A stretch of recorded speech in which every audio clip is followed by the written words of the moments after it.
Chapter 453. The door to the practice room opened a crack, and the scattered notes floated out. Under the guidance of the bass, the clear chords of the guitar streaked through 2 bars before breaking off. Then came the sound of discussion. Look, the effect is better without plugging in. You're using an acoustic guitar in a million-person venue? Aren't you trusting the organizer's equipment too much? The effect indoors and outdoors can't be compared. A small venue and a large venue are 2 different things. The acoustic guitar plan is too radical. I don't approve of it. But we need to highlight the harmonies? Wrong. We need to ignite the atmosphere. We can't ruin the entire song for the sake of 2 bars of harmonies. Don't argue for now. Let's find the feeling. Let's try a different amplifier. Then came a series of chaotic noises. When the notes floated out once more, harmony was added in the room. But it didn't even last a bar before breaking off again. Arguments arose once more. Luonan laughed and shook his head. Then he closed the door, not touching the restless and trembling atmosphere inside. He turned to look at Hai Jing behind him. They're really nervous. Hai Jing was a bit surprised. We're not going in? We're not going in. I'm afraid Emoya will smash us with her guitar. Not yet, but it's hard to say for the others. Hai Jing touched the door handle and gave up. Then let's wait for the practice to end. After all, they're an underground band. Their nature has changed after signing with Mingtang Culture. Right now is their period of transformation. It's not wrong to be nervous. Did they sign a contract or personal relationships? In other words, they'll pay more attention to commercial development, right? Yes, the trend. Hai Jing let out a light breath. I don't know if bringing them out from the underground circle is a good or bad thing. With Emoya, his cousin who was obsessed with bands, around, Luonan knew a few things about the underground circle no matter how much he immersed himself in his own world. Signing with an underground band was a relatively sensitive topic. Many bands looked forward to signing a contract with a management company or a music company. They wanted to walk from the underground to the surface. But the traditional style of buying records but not selling their bodies, and the habit of despising the trend was still very powerful. It would be fine if they really soared to the top, but the worst thing was that they would be rejected by the underground circle and the pop circle at the same time. Many bands would collapse at this stage. It was just like the awakening of supernatural powers. If they succeeded, everything would be fine, but if they failed, they would be stuck at the edge of 2 worlds. Forget about the pressure from the outside world, just the confusion about where they stood was enough to make them suffer. Luonan shook his head. A sliver of heaven. A sliver of earth. Hai Jing chuckled when he saw Luonan's appearance. He rubbed Luonan's head in passing. Little fellow, when did you become so mature? Luonan was stupefied. Hai Jing was a bit embarrassed when she saw Luonan's expression. Don't mind me. My hand slipped. It's okay. You're the big brother. Luonan didn't care at all. I remember calling you uncle at the very beginning. You had a beard back then. Aya, you still remember? Hai Jing grinned and pulled a bit of distance away from Luonan. He leaned against the opposite wall of the practice room and took out an exquisite box from his pocket. There were 3 e-cigarettes arranged neatly inside. He picked one up and put it in his mouth. His words were a bit unclear. Back then you were really muddle-headed. You look stupid. The temperature of his mouth triggered the switch of the e-cigarette as he spoke. There was a crackling sound, and the front of the e-cigarette was slightly red. Smoke rose in spirals. Luonan watched the red light on and off the front of the e-cigarette, and some memories from the depths of his brain resurfaced. Maybe. You even said that my surname shouldn't be Gong. I should be called Gong. If I don't ring, I won't ring. Then you splashed your fruit juice on my face and extinguished the cigarette. Oh, that was my first time visiting your house. I stole a puff in the yard. Why did I have to talk so much? So embarrassing. Hai Jing waved his hand. He stuck his head to the wall and forced his face to the ceiling. He looked like he didn't have the face to see anyone. Perhaps this was also called not being proper. Luonan was more familiar with this image compared to Hai Jing's well-dressed suit. He laughed again and said to Hai Jing, there's no band that doesn't want to sign a contract. I don't know about Emoya. My aunt has always felt that the underground circle is too chaotic. If she knew that Emoya signed with a proper management company, she should be happy. The underground circle is chaotic. This circle isn't peaceful either. The e-cigarette in Hai Jing's mouth shook up and down. Mingtang Culture is facing a change in its shares. It's a matter right now. Forget it. Let's not talk about this. Luonan felt a bit of empathy. Not being able to enter the circle of the awakened was one thing. Truly entering the inner world, seem to bring all sorts of troubles. Obsession underground. Troubles in the sky. None of them can be avoided. Okay. You've become a philosopher. Did something hasten your maturity? Luonan blinked and changed the topic. Brother Jing, you still quit smoking in the end. I haven't really smoked for the past 2 years. It's funny when I think about it. I can't quit no matter what when I'm singing. But once I stop singing, it's all over. Hai Jing's wristband vibrated at this time. He lowered his head to look at it. Then he straightened his body and removed the e-cigarette. Here comes the trouble. I'll take you to find a place to rest. There are quite a few empty rooms here. Wasting them is wasting them, but safety and privacy are guaranteed. Luonan nodded and followed. Hai Jing put the e-cigarette back into the box. He suddenly thought of something and waved the box. All right. Thank your uncle for me. He was the one who recommended this Star Ember series to me. Luonan laughed without saying anything. But he suddenly remembered. Amoya had so many friends. Among the men, only Hai Jing was able to visit her home alone and enter her room. Perhaps this was the key reason why he mistook Hai Jing for his brother-in-law? Mistook. Mingtang Culture was one of the organizers of this parade. Before the official performance, there were a multitude of matters to attend to. Hai Jing said that he was going to lead Luonan to find an empty room to rest in. But he hadn't taken a few steps when an urgent matter came pressing down on him. He needed to rush over immediately. Forget it. You go by yourself. Room 5627. Just turn around the corner at the end of the corridor. Hai Jing joked as he spoke. Don't worry about bumping into people. It's fine if you try one by one. Every practice room has its own privileges. You can't enter without authorization. Okay. Go do what you need to do, Brother Jing. Hai Jing turned around and was about to leave when he remembered something. All right. Your girlfriend is in room 5621. She's with by you and the others. You can go there and take a stroll. With your friendship with Teacher Cat Eyes, she shouldn't kick you out. BHD's music style is more suited to the tastes of you youngsters. You made 3 mistakes in a single sentence. Should I correct you or not? In the end, Luonan could only accept it with a smile. Hai Jing wanted to rub Luonan's head, but he came to his senses in time. He placed a palm on Luonan's shoulder. Have fun this weekend, but you need to show some concern for your sister. Luonan looked pensive as he watched Hai Jing leave in a hurry. 5627, 5627. Luonan followed Hai Jing's instructions and found room 5627 in the corner. He was just about to reach his hand out to grab the door handle when he suddenly stopped. He raised his head to confirm the room number. 5627. That's right. There are no problems with the privileges. But why were the 2 people inside able to go in? And why were they having fun so much? The use of mental senses actually manifested here. Right now there was only one thing he was conflicted over. Should he continue watching? Or should he continue watching? Luonan sighed outside the door. There was a saying in Hai Jing that was very true. The industry was very messy. Youngsters these days were quite knowledgeable. No one was a pure white lotus. Luonan had attended health classes before. Mo Peng would sometimes sneakily give him some indescribable materials and the like. Luonan was not lacking in concepts. But he had devoted himself to researching all sorts of theories since the age of 10. He worked every day and night. How could he have the leisure to delve into these things? He never expected that 16 years of emptiness would bring him this sort of high-level course in a single day of enlightenment. They should both be artists. The man was handsome and the woman was beautiful. Though their clothes were in disarray, their makeup and grooming were extremely fashionable. It was hard for Luonan to avoid lingering on the body of the woman. Though he didn't approve of this sort of behavior in broad daylight, he had to admit that they were very good-looking. The woman's long hair covered half of her face. The contours of her face were slightly distorted due to the intense exercise. However, artists had innate conditions that were a cut above others.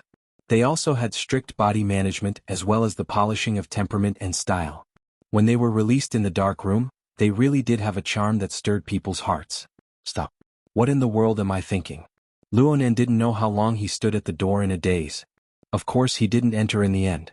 Instead he walked forward with quick steps. After walking for nearly 20 meters, he finally stood still in the middle of the hallway and let out a long breath. His lips hadn't even parted due to the fast exhalation of air. His lips trembled rapidly under the impact of the airflow, emitting a strange puffing sound. The restless air that was stuck in his chest dissipated a bit with this comical sound. Goo! The forceful choking sound of laughter was very clear in the hallway. At the same time the sound of laughter entered Luo Nan's ears, the door to the next room opened a crack to reveal Bayu's cute round face. What the hell? You're so conflicted just by entering the door?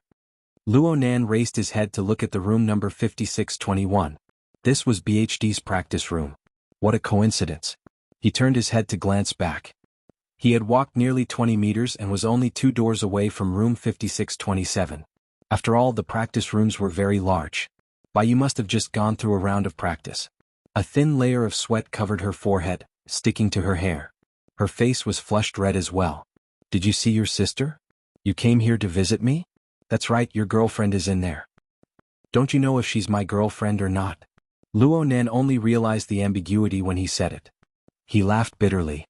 She has a boyfriend. What's that Caucasian guy's name again? Turner. Bayu blurted out. Then she covered her mouth and shot a glance behind her. She turned her head to look at the two ends of the hallway. Only when she didn't see anyone did she let out a sigh of relief. Then she pushed open the door and walked out. She closed the door behind her and lowered her voice. Don't let Jianghu hear you. He hates it when his artists lie. Luo Nan frowned as he watched Bayu walk out. Bayu had been practicing her dance in the room just now. She had even worn 10-centimeter high heels in order to imitate the scene of the performance to the greatest degree. Her well-developed body had grown a bit taller. When she stood together, she was taller than Luo Nan by 2 or 3 fingers. Of course, this wasn't important. What was important was that Bayu was wearing a tight-fitting dance outfit. She was already drenched in sweat. The curve of her chest caused a gap to appear in her small round collar. Her snowy white flesh shone in front of Luo Nan's eyes. He didn't know whether to look at her or turn his head. Chapter 454. It was probably the legendary goblins that got to their brains. Luo Nan wanted to smack his own head. He felt that he wouldn't be more embarrassed than he was right now if he were to fight with an extraordinary. Okay, this was an exaggeration. A moment of embarrassment was far from being comparable to a duel of life and death. Ever since he entered the inner world, everything he encountered was much more difficult than what he was facing now. Compared to the true predicament he faced, the current encounter was nothing more than a small stumble in adolescence. He had overcome even greater difficulties. There was no reason for him to shrink back now. No, there was no reason for him to be a slave to his desires. Luo Nan's mind fluctuated with a few thoughts and he felt much better. He took a deep breath and maintained a steady tone of voice. I understand. Go back and practice. Where are you going? Did Brother Jing really arrange work for you? Before Luo Nan could think of a good reason, the sound of noisy footsteps could be heard from the other end of the corridor. A large group of people circled around the corner, room 5627, and walked over. The most eye-catching people in the crowd were the bodyguards with strong bodies in suits and leather shoes. They formed a dense layer around the perimeter. There were also service personnel with work nameplates hanging to the side. However, the most eye-catching person was a fashionably dressed woman in the deepest part of the crowd. She wore sunglasses and her head was slightly raised. She was surrounded by people and her aura grew more and more powerful. The spacious hallway became exceptionally narrow because of the arrival of this group of people. The wild mandarin ducks in room 5627 heard the noise. They tightly hugged each other from a negative distance. Under panic and stimulation they secreted large amounts of dopamine, serotonin, estrogen and so on. Their entire bodies responded, and they even confused the boundaries between pleasure and fear. Only now did Luo Nan discover that he had been paying attention to them all this time. This was really... The result of seeing oneself clearly was often awkwardness. Awkwardness wasn't a poison. One wouldn't die from suffocation. Luo Nan thought that he was the only one who knew from beginning to end. At most, he would be able to research the information in private. This was a benefit brought to him by his ability. It was fine as long as he didn't get affected by it and reflected his desires into reality. Luo Nan's mental construction had just reached a certain level when he suddenly felt a tug. He turned his head to look and saw Bayu's taut face. She gave him a meaningful glance to get closer. Her body language was quite nervous. With Luo Nan's current attainments in body techniques, he obviously wouldn't be tugged by a little girl. But, seeing Bayu's expression, he took the opportunity to walk over and the two of them stood against the wall. Bayu let out a sigh of relief. She then lowered her head and crossed her hands over her abdomen. Her posture was as proper as a flight attendant's. At this moment, a group of people happened to pass by. She immediately smiled and greeted them in a low but clear voice, Sister Weiwei, Director Wu.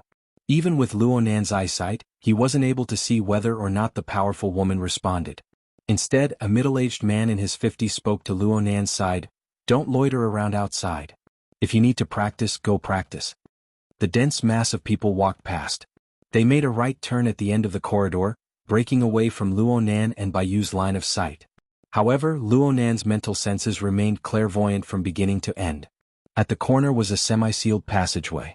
The passageway was locked by a transparent electronic door. At the end of the passageway was a carved double door. Behind the door was a rather luxurious suite that could easily fit dozens of people. The group of people walked into the suite. Not long after, the service staff who had just followed them in hurriedly left, most likely having received a task. Seeing the service staff pass by, Bayu stuck out her tongue. "I got caught. I have to get out of here." "Hold on, who's that?" "Director Wu. She's the head of the company's artist department. Brother Jing's immediate superior. Of course, she's also our big boss." Bayu's eyes blinked as she spoke. It was as if she was telling Luonan that she was different from the boss she had won a bet with. Luonan's heartbeat sped up a bit when he was stared at by these eyes. Unfortunately, the scene of the ravine and snow-white muscles kept swaying in his mind. He did his best to rid himself of the effects of his hormones and tried to chat normally. "That Sister Weiwei should be an artist as well. It looks like she's treated much better than you." "How can that be the same?" You don't know her?" "I'm not familiar with the entertainment circle." "You really don't know her? What's there to show off?" My heart suddenly feels better." Bayu clasped her hands together and made a gesture of thanking God. Then she happily explained to Luonan, "That's the pillar of our Mingtang culture, Shi Wei. She's a standard A-list artist. She's quite famous in East Asia and Southeast Asia." "Shi Wei? You don't have any impression?" "No, I can remember a bit. She debuted as a super pure and innocent celebrity. She seems to have successfully transformed her career. Her acting path is quite wide. There was a period of time when Mo Peng was very obsessed with her. He borrowed money from me to buy peripherals." Bayu let out a long sigh. "Peripherals? When we debuted, peripherals were half sold and half given away. Even so, we still accumulated half a warehouse. She's not like Sister Wei. Her position as the #1 sister in the company will be more or less stabilized in the next few years." Luonan paid attention to the situation in the room. He discovered that Shi Wei and the big boss of the artiste department, Director Wu, were talking on equal terms. She was even a bit stronger. Sure enough, she had the style of a #1 sister. She's even invited to stand on the stage for this sort of parade and assembly? Sister Wei's transformation was in the direction of public welfare. Plus, with her popularity, standing on the stage is more effective than us dancing for an entire night. That's weird. Sister Wei's schedule is famous for being tight. There's still 7 or 8 hours until the performance. Bayu's eyes shone brightly. Her eyes were lit up by curiosity. She had long forgotten about being caught red-handed. She lowered her head and operated her wristband. She checked the internet and even signaled Luonan to come over and enjoy the show. Sky Street. One of the largest gossip communities in East Asia. Their social media accounts are updated in real time. Even though it's annoying to be exposed here, honestly speaking, we still hope to see news about ourselves on there. It'll increase our exposure. Look at this. Fairy, she's secretly meeting a new lover? It looks like she was out on a date and got caught by the paparazzi. Wow. She's definitely here to hide. This sealed floor was indeed quiet. The paparazzi didn't have the authority to come here? But what the hell was Bayu excited about? Luonan finally understood. Bayu was older than him by half a year, but she was actually a little gossip bug. It was sad that she had chosen the enemy camp. Luonan was shaking his head in his mind when he suddenly discovered a new situation. He signaled for Bayu to open the door to the practice room behind him and pushed her inside. "Someone's coming." Luonan let out a breath after dealing with the loose ends. He turned around and walked in the opposite direction. But he hadn't walked more than a few steps when he heard someone call out to him, "Hey, you over here." Luonan turned his head with a pure expression. "You called me?" The person who called out to Luonan was none other than Director Wu. He walked out from the sealed passageway with a slightly chubby young woman following by his side. The woman was talking to him. "It's better if I go by myself." "Don't. The reporters outside are like wolves and tigers. You've been with Little Wei for far too long. They all recognize you. Let someone else do the work of running errands." Director Wu scanned Luonan's face as he spoke. He felt that this young man's face was quite young and unfamiliar. He was a bit puzzled. Which department are you from? Luo Nan subconsciously replied, I'm with Brother Jing. Hi Jing, right? Director Wu's gaze swept over the nameplate on Luo Nan's chest and he felt relieved. He signaled for Luo Nan to come over and instructed, you and Assistant Meng exchange numbers. Remove the nameplate and go to Ruifeng building. Bring back the pre-ordered breakfast set. I've already trained you guys on how to hide from reporters. Be smart. There was no need to explain the cause and effect. Luo Nan couldn't refuse in this situation. Otherwise he would be digging a hole for Haijing. He responded honestly, removed the nameplate, turned around and left. Director Wu and Assistant Meng returned to the suite. Luo Nan quickly walked through the hallway, but just as he passed room 5621, a crack in the door of the practice room opened. Baiyu poked her head out. Oh, the refreshments of Ruifeng building. They're so damn expensive. And they don't have takeout service. I can only pick them up from their doorstep. But I heard that they're good for your looks. I really need to run errands this time. The girl had been eavesdropping through the crack in the door all this time. Luo Nan didn't care about running errands. Haijing was able to bring him in. Why couldn't he do something? He asked casually, do you want some? I'll give you some along the way. There's no need for refreshments. I can't afford them. She turned around and said a few words into the room. A few seconds later she poked her head out again. She blinked her eyes fiercely and did her best to charm. Brother Luo Nan, come in for a bit, okay? Luo Nan sighed and entered the room according to her words. 4 gazes fell upon him as soon as he entered the room. He recognized Cat Eyes and Yu Qin. There were also 2 young girls who were a bit older than Baiyu. They were undoubtedly the other 2 members of the BHD group. Haijing had mentioned before that one of them was Shui Yuan, who had the nickname of Housekeeper. The other was Clara, Barbie. As members of a girl group, their personas were quite distinct. The one who was drenched in sweat and had a white towel draped over her shoulder was frowning as she looked over. She was most likely Shui Yuan. She had a serious face and her figure was the most well-proportioned and fit. As for Clara, she was undoubtedly the charming mixed-blood beauty. Her skin was as white as milk and her looks were extremely high. Baiyu giggled and clapped. Hurry up, hurry up. High-end free labor is only available once. Boss Luo is going to Ruifeng Road to pick up takeout. Anyone who wants to pick up something along the way, hurry up and sign up. The floor is closed right now. If you miss this opportunity, you'll have no hope at all. Shredded radish? The charming Clara let out a low laugh. She was amorous and she was much more mature than her age. She also casually created a new nickname for Luo Nan. Barbie. Doll. As the captain, Shui Yuan naturally opened her mouth to reprimand her team members for their impolite actions. But when the nicknames of these 2 were linked together, it was quite funny. Shui Yuan acted as if she didn't notice. She took the initiative to extend her hand. You must be student Luo. Hello. Luo Nan extended his hand in response, but he was slapped away by Cat Eyes who had just walked over halfway. Cat Eyes didn't care about Luo Nan and Shui Yuan's awkwardness. She clapped her hands to attract everyone's attention. If we delay any longer, we'll miss breakfast time. The boss is running errands for Shi Wei. It takes around half an hour for him to go back and forth to Ruifeng building. The other takeout deliveries should arrive around this time as well. How about this? Everyone can order their own food and wait for the boss to come back to bring it up at the same time? No problems, right? Chapter 455. The group of people all rolled over in laughter. But these girls did not know how much complicated information was contained in Luo Nan and Cat Eye's conversation. They also did not know what sort of sharpness was hidden in their gazes. Luo Nan was drunk when faced with such a believer who was unconvinced and had a tendency to self-destruct. Shui Yuan, who was next to Luo Nan, thought of something. She suggested, let's first exchange numbers. We'll send our orders to student Luo to avoid mistakes and to avoid transferring again. Baiyu was the first to agree. But she turned around and revealed a fierce expression. If the private numbers of 3 future idols get out, you're dead for sure.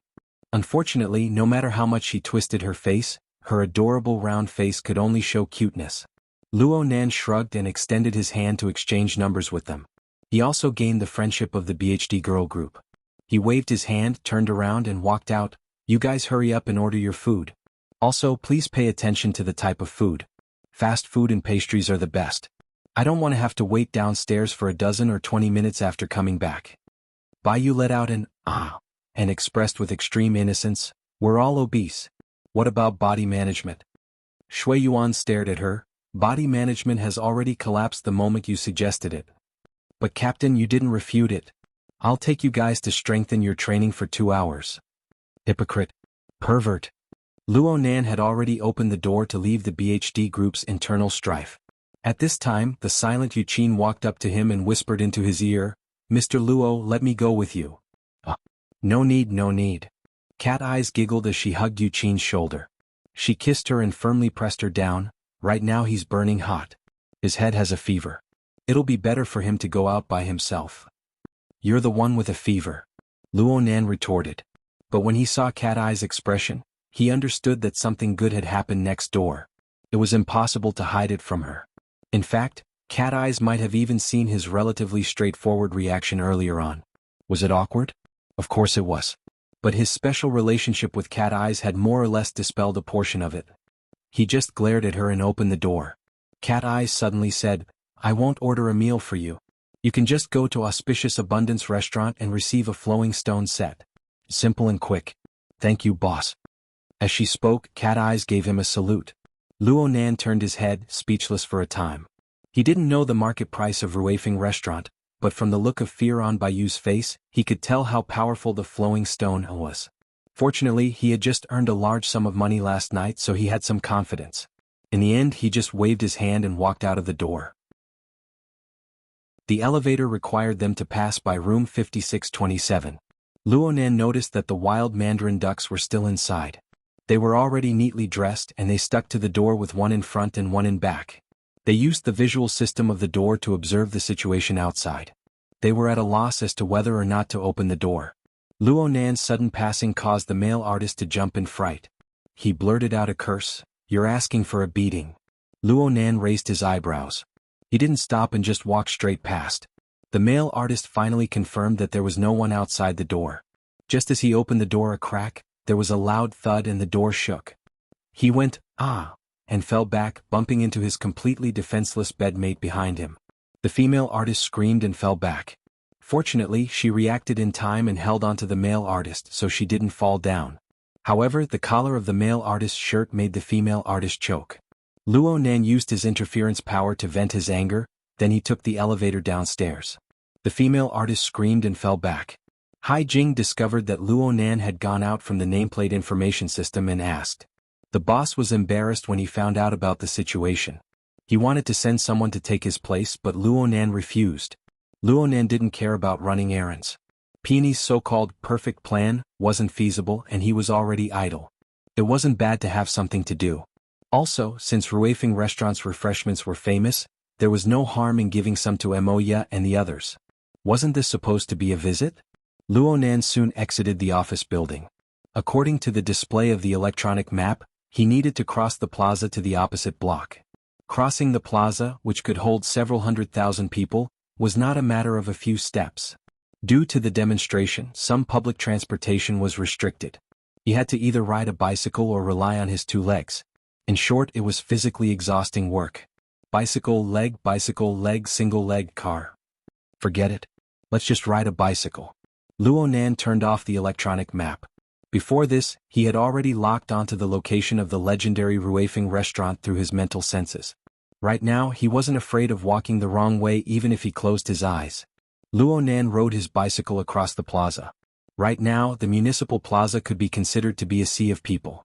The bicycle needed to take many detours before it could find the specially opened evacuation tunnel.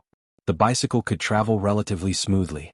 Luo Nan's wristband vibrated continuously. It was a screenshot of the order sent by the BHD group. 1, 2, 3. 4. Oh, the 4th ring wasn't from the wristband. It came from the connection between Luo Nan and Ink on the mental plane. The source came from Peony, who was still wandering halfway. How's the progress? If you want to do this sort of plan again, then find someone better. Luo Nan roughly observed the situation around the municipal plaza. The living starry sky was becoming more and more crowded. It was like a river overflowing under a torrential rain. Millions and millions of stars flowed endlessly, refreshing at every moment. If Luo Nan wanted to search for ability users, mutants or even darksider species like the Wraith sign, Luo Nan would not be afraid. But if he wanted to search for Phase 2 infected. Phase 2? You want to search for Phase 2? Peony was surprised for once. What's wrong? Right now it's estimated to be Phase 2. Of course I want to search for Phase 2 and be vigilant against Phase 3.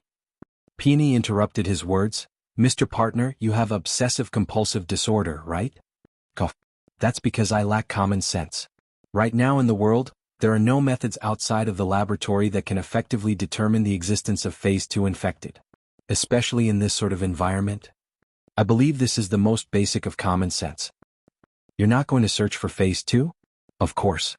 Phase 1 is the source of infection for mutants.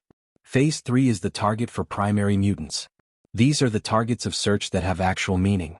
I know that Phase 2 infected people have more value in management, but that's only in theory. It doesn't have any actual meaning. Perhaps only people with severe obsessive-compulsive disorder would consider things from this angle.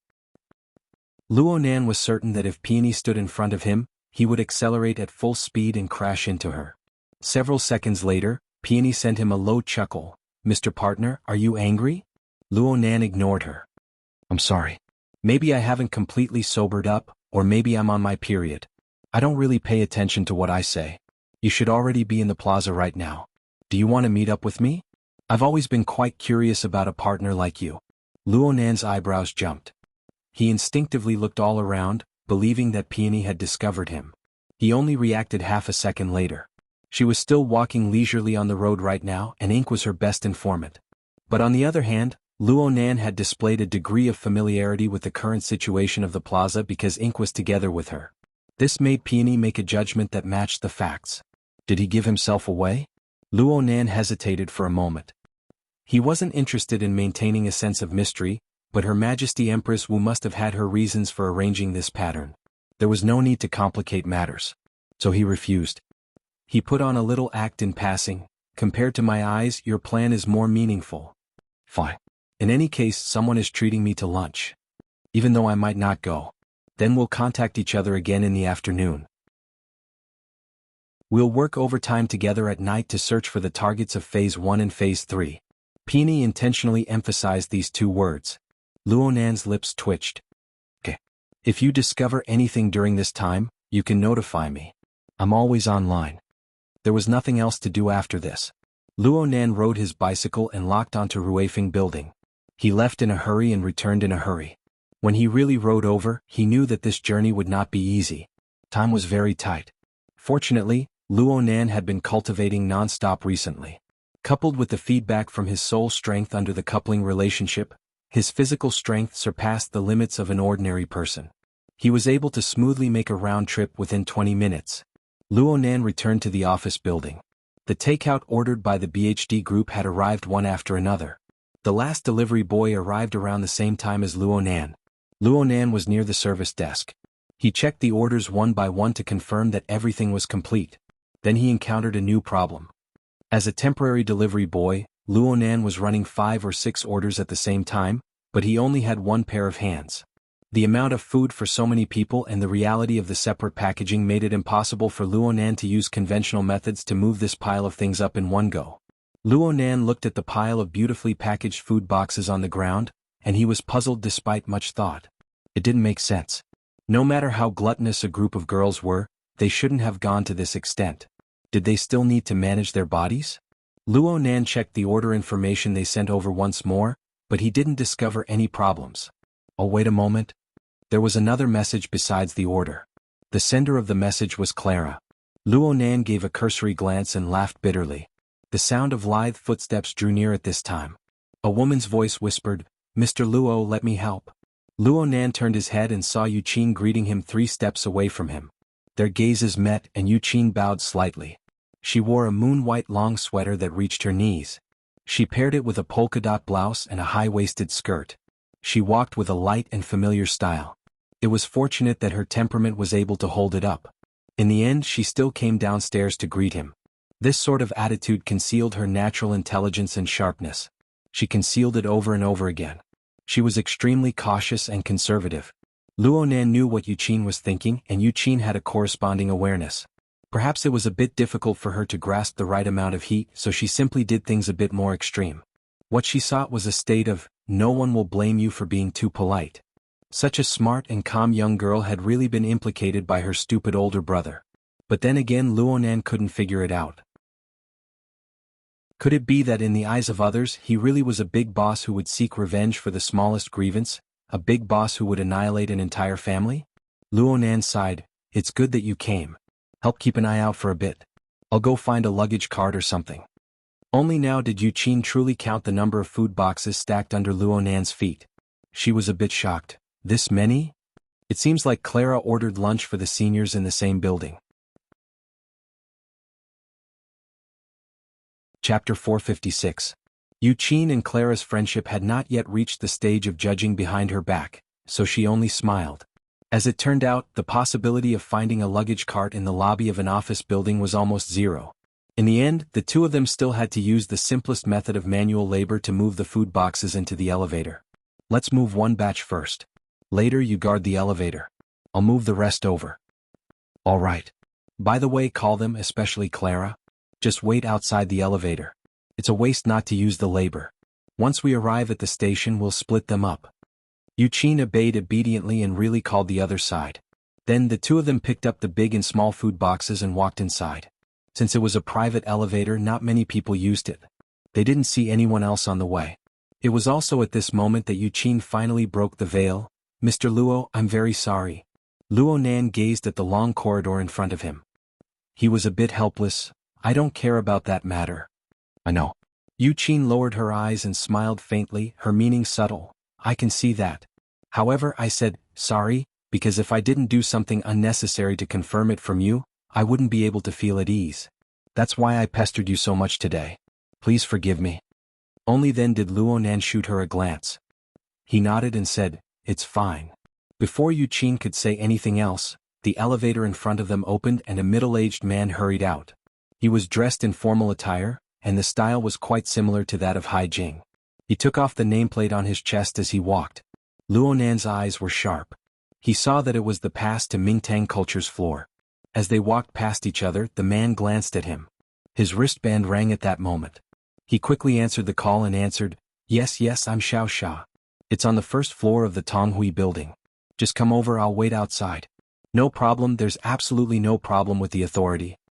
Luonan piled up the food boxes in the elevator and left Yuqin to look after them. Then he went back and moved them a second time. In the lobby, he saw the man with the surname Xia standing straight outside the door like an old doorman. Luonan didn't mind. He carried the remaining food containers back to the elevator and tidied things up with Yuqin.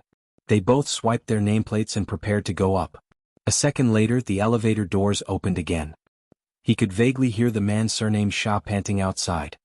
I made it. Young master, please. A group of people hurried in as they spoke. The leader of the group cursed, Xia City really has enough paparazzi. Luonan and Yuqin had already paid great attention to their placement, but there were far too many food boxes. The people who came later were in a rush. The person at the front nearly kicked over a food box when they swarmed in. Actually, Luonan had already kicked him, but Luonan used his interference power to move along with the force without making a sound. The momentum was eliminated and Luonan passed smoothly. He did it very discreetly. In the elevator, be it Yuqin or the person who came in first, none of them noticed. But outside the elevator, there was a strong reaction from the people who were entering one after another. They rushed forward and grabbed the shoulder of the person in the lead, forcefully pulling him back. His aura exploded, stirring up great waves. Luonan's mental senses had already covered the newcomer. He had not sensed the ability user earlier. However, in that instant, the person who had reacted first had actually leaped from an extremely ordinary state to at least C+. His explosive power was astonishing, and his ability to conceal his aura was even more impressive. Luonan's relaxed mind suddenly went taut. He locked onto the most threatening target in the first instance. He subconsciously extended his arm to block Yuqin behind him. But the scene suddenly changed in the next moment. Someone shouted, Young Master and rushed up in a hurry. It was the person with the surname Xia, who was suspected to be an employee of Mingtang Culture. The weather was obviously cold, but this person's face was covered in a layer of sweat. The sweat moistened his dry and loose cheeks. His face seemed to glow faintly and he was especially excited. What's going on? The elevator is broken. The person with the surname Xia saw Luonan and Yuqin in the exclusive elevator. There were food boxes of all sizes by their feet. He was stunned, but soon he said angrily, "What's going on with you guys? This is an exclusive elevator assigned to our company. Non-authorized personnel are not allowed to enter." Luonan didn't pay attention to him. He just cautiously scanned everyone outside the elevator. He saw two familiar faces in a row, and it was inevitable that he was a bit surprised. At the same time, the most threatening person should have recognized him. His solemn expression loosened a bit. He bowed slightly, an apology for his overreaction just now. "Mr. Luo, what's the situation?" Qin Ikuin, who was outside the building, communicated through the hexaear. His tone was nervous. The instantaneous explosion of the aura just now had appeared on the security team's monitoring equipment. It was truly a stone that stirred up 1,000 ripples. To put it bluntly, it was a complete mess. "It's a misunderstanding. It's nothing." Luonan privately replied to Qin Ikuin. He found it a bit funny. In the end, was it a large-scale event to attract people? Or were the people of Xia City evil? Today's acquaintances were jumping out one by one. It was impossible to stop them. Luonan took care of both sides at the same time. It was inevitable that he would overlook the least important person. He didn't open his mouth, but Yuqin stepped forward and spoke in a soft voice. "We followed Director Wu's instructions to go to Ruifeng building to get some refreshments for Sister Weiwei. You know, it's not convenient for Assistant Meng to leave right now." This reason was sufficient. The person with the surname Sha seemed to believe it. "You guys are from Mingtang culture? Where's the nameplate?" Director Wu had arranged for Luonan to remove his nameplate before leaving to avoid running into paparazzi reporters. Luonan forgot to hang his nameplate on his chest after entering the elevator and swiping his nameplate. He stuffed it back into his pocket. Most of Yuqin's body was blocked behind him, so this person probably didn't see it. The other person's words were quite reasonable. Luonan took out his nameplate and spread it out in his palm, displaying it for the other person to see. The person with the surname Sha simply took the nameplate and blinked. His contact lenses scanned the nameplate, and the relevant information was read out. "Authorized by Haijing." "And yours?" Yuqin copied Luonan and handed over her nameplate. The person with the surname Sha received it and confirmed it once more before nodding. It looked like he approved of it. He even revealed a smile on his face. "So you guys were brought by Haijing. Since you guys are Haijing subordinates, have you never asked who their department head is?" There was such a thing? Luonan was just about to explain when he heard a loud bang. This Director Sha smashed the side wall of the elevator with force. "Which family do you guys belong to? You came in through crooked means? Mountain Creek or B? Speak." Luonan knew that things were bad when Manager Sha's expression suddenly changed. The two of them had indeed gone through the back door. They could accept being reprimanded. But Director Sha's words clearly put a label on Haijing. The meaning behind it was quite deep. Luonan frowned. The two acquaintances, outside the elevator, were watching with cold eyes. He didn't want to engage in a meaningless conflict and make a fool of himself, so he said, "We really were upstairs helping out. Every single bastard says the same thing. Then they do whatever they want to do." Director Sha sneered. "Director Wu has a myriad of problems to deal with every day. He only recognizes nameplates and not people. It's not strange that you guys have Haijing supporting you from behind. Everyone knows that Sister Wei has the habit of having morning and afternoon tea. But don't tell me you guys bought all of this for Sister Wei? Okay, you guys don't need to say anything. I'll have Haijing explain things to Director Wu." Director Sha quickly blinked twice and took a picture of Luonan and Yuqin. He raised his chin. "Leave Sister Wei's tea and snacks behind. Take the rest out. Be more self-aware or else I'll call security." Director Sha turned his body after he finished speaking coldly. His arrogant figure instantly bent in half, and the wrinkles on his face piled up. "Young He, please wait a moment. We'll be done here soon."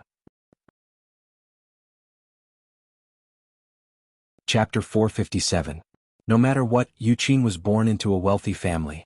Even though she was submissive to Luonan, she was extremely arrogant in her bones. Director Sha was a department head of a management company, yet he was arrogant and bossy. He even spat out the words, "Get lost." How could she endure this? Show some respect. Miss, do you think it would be more respectful to let the security guards come and drag you away? Director Sha looked at Yuqin's clothes. Most of them were fashionable items and her matching was quite good. He knew that this woman's family was quite well off. Normally he wouldn't have directly shed all pretense of cordiality. But right now he was backed by the young master of the He family. In a few days he would be like a fish leaping into a dragon. What was there to be afraid of? Director Shah held a breath of heroism as he stood in front of the elevator door. He felt more and more at ease. He didn't waste words and directly called for the building's security guards. He finished calling and saw that Luo Nan and Yu Qin had no intention of coming out. He wasn't in a hurry. He reached out and pointed at the two. Shameless, huh? Fine. You guys stay here. Director Shah directly confiscated their nameplates and used his authority to lock down the elevator. Only then did he turn around and smile once more. Apologies, young he. I wasn't strict enough with my subordinates. I've made a fool out of myself. There's no reason to reason with these idle-chasing kids. I'll deal with the relevant personnel of the company severely later. Young he, don't let them ruin your mood. I'll have the property management open up a backup elevator. It won't take much time. Young he chuckled outside the elevator. It's fine. Director Shah handled things well. You've thought things through very thoroughly. It's my duty. It's my duty. Young he, this way please. Director Shah relaxed completely when he saw that Young he didn't blame him. He twisted his face and gave Luo Nan and Yu Qin a cold glance. He was about to walk out of the elevator when he remembered something. Give me Sister Wei's refreshments. He wanted to be bold and confident, but Luo Nan and Yu Qin were disinclined to pay attention to him. Director Shah saw that the security guards had already come over from the other end of the corridor. He was even more fearless. He simply did it himself. He lowered his head and searched through the food boxes on the floor. He had seen the refreshments and food boxes of Ruifeng building before. According to his thoughts, there was only one such high-end custom-made food box in the elevator. He could just take it away if he found it. He believed that this young couple wouldn't dare to snatch it. But when he cast his gaze over, Director Shah was stunned. 1, 2, 3? 3 maroon food boxes specially made by Ruifeng restaurant were neatly arranged at the innermost end of the elevator. The original wood material and the 3-story pavilion's design were exactly the same as the Eastern classical artwork. Director Shah could not help but turn his head and look at young Master He, who was still smiling and watching the show. Could it be that Shi Wei specifically ordered 3 portions to entertain the guests? This was drinking tea, not feeding pigs. So, the other 2 were probably bought by the young couple themselves to give to their idols? The price at Ruifeng restaurant was not low. Which one is Sister Wei's? Manager Shah had no choice but to ask. Luo Nan shrugged. He was too lazy to even open his mouth. He had to admit that he was partly responsible for the difficulty of moving the takeout boxes. After all, in addition to what Shi Wei's assistant had ordered, there was also Cat Eye's so-called flowing stone set. In order to show filial respect to his older sister and complete the task of visiting the set, he had bought another set. 2 sets of tea set, desserts, food box, and tea set cost more than 10,000 yuan. Without a doubt, this was the impulsive spending of a nouveau riche after his wallet was full. Director Shah did not care about the nouveau riche. He had seen many crazy fans who would throw money away for their idols. Luo Nan and the others were not the craziest. He just felt awkward. If this couple didn't cooperate and he took the wrong food, it would be hard for him to avoid being punished by Shi Wei. Plus, he did not forget that Shi Wei's lover was right behind him. Director Shah was a bit anxious. He saw that the security guards had already approached, so his voice grew louder. The tea and snacks were definitely ordered by Sister Wei. You 2 are going to forcefully steal them? 2 people come. Drag them out first. As he spoke, Director Shah moved back to give the security guards room to act. At the same time, he pondered whether or not he should contact Assistant Meng, who was by Shi Wei's side, and ask her about the details of the tea and snacks order. Young Master He clicked his tongue just as he exited the elevator. It's pretty ugly now that it's developed to the point of pulling and pulling. Director Shah hurriedly turned around. Young Master He, don't worry. We absolutely won't delay you and Sister Wei from drinking your morning tea. Hey you guys. Don't kick over the innermost food boxes. It was rare for him to take care of both sides and still be able to think clearly without a hint of chaos. And for the sake of expressing his importance, he drilled back into the elevator after the security guards restrained Luo Nan and Yu Qin. He bent over to pick up the 3 custom-made food boxes. Young Master He's laughter came from behind him. He could hear that he was quite delighted. This proves one thing. People must live magnanimously. They must live properly. Otherwise, if you play the pig, you will fall into the dung pit. If you act cool, you will be struck by lightning. Director Shah hated himself for touching the food boxes. He bent over, unable to turn around and send out a sincere smile. But his mouth did not fall behind. He praised loudly, Young Master He's words are truly incisive. He had just lifted the food box in the middle when a certain chain of logic in the depths of his brain suddenly snapped. He was unable to connect the cause and effect no matter what. Young Master He's voice continued to enter his ears. That's right. It's this expression. Wait for me to record it and save it as evidence. Boss Luo, you chased stars behind my sister's back and hooked up with little girls. This is retribution. You must be bored. The cold and indifferent voice came from the young bastard. Director Sha ignored this sentence. The information in front of him really made him a bit dumbfounded. Sister? What sister? Director Sha maintained his bent posture and froze on the spot. However, his thoughts were like a kite that had lost its string. It spun crazily in the vortex and could not find its direction at all.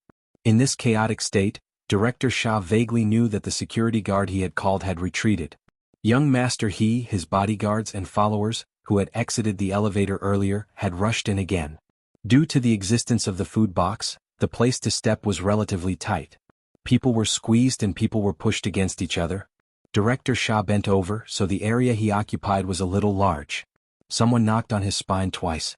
It was young Master He. Stand up straight. Don't get in the way. Oh my God, I'm going to collapse. Director Sha did not know how his spine, which was as soft as noodles, was supported. When he straightened his body, he saw young Master He smiling as he put his arm around the shoulder of the bastard fan. The latter was pushing him away with a cold expression. Young Master He was not annoyed at all. On the contrary, he laughed out loud. Don't mind me, don't mind me. I'm flattered that you brought tea and snacks for our Xiaowei. In the future, I will absolutely not create any obstruction between you and my sister. That's good enough, right? Such intimate words and body language made Director Sha's face turn into a bewitching neon rainbow in the red light district. It was ever-changing. In the end, it was completely cut off and turned into a patch of black ash. When things reached an extreme, they would move in the opposite direction. At this moment, years of social instincts dominated everything. Director Sha's face suddenly burst into a smile. Sorry. This. His instincts were still flawed. Director Sha's mind suddenly went blank. He had forgotten the surname of this most important person. Donglu kindly reminded him, call him Boss Luo. Don't look at his tender face. He's a ruthless character who can order my sister around. Hey, stop squeezing. Otherwise, if only one of us goes down, we won't be able to live. In an instant, almost everyone's gaze fell on Director Sha's face. I don't want to live. I don't want to live. Chapter 458. Donglu, temporarily unemployed, a vagrant. The elevator went up quickly. Young Master He introduced himself. He looked humorous, friendly and elegant. It was as if the scene of him hugging his shoulders and laughing strangely was all a dream. Hello, young Master He. Yu Qin extended her hand and lightly shook Donglu's hand. Luo Nan gave a simple introduction according to etiquette. Yu Qin. Classmate. Actually, the relationship was a bit more complicated, but Luo Nan was disinclined to explain it to Donglu. Hello, classmate. You have unlimited possibilities. Donglu recovered his mischievous demeanor. However, he stopped there and didn't continue teasing. Didn't he step forward just now to control the situation? He absolutely couldn't let the dangerous person in front of him fly into a rage out of humiliation. Since they had appeared here, there was a high chance that they would continue to cross paths. He was here to amuse himself. There was no need for him to put himself in danger. Oh, and don't clash with the target. At this time, Yu Qin's bracelet vibrated. It was Bai Yu and the others who were anxiously waiting at the elevator making a phone call. Yu Qin didn't mention the conflict downstairs. She simply said a few words and hung up. Donglu swept his eyes over the rapidly changing numbers on the panel. He said with a smile, many thanks, old bro. You personally brought the takeout. This is a great favor. I'll get Shiwei to toast you a few more cups later. If she has any good friends, I'll introduce them to you first. Luo Nan responded in a lukewarm tone, it was just in passing. No need to be polite. Though Luo Nan said this, he still gave Donglu a few more glances. After all, it was gossip about an A-list celebrity. He had just read it with Baiyu.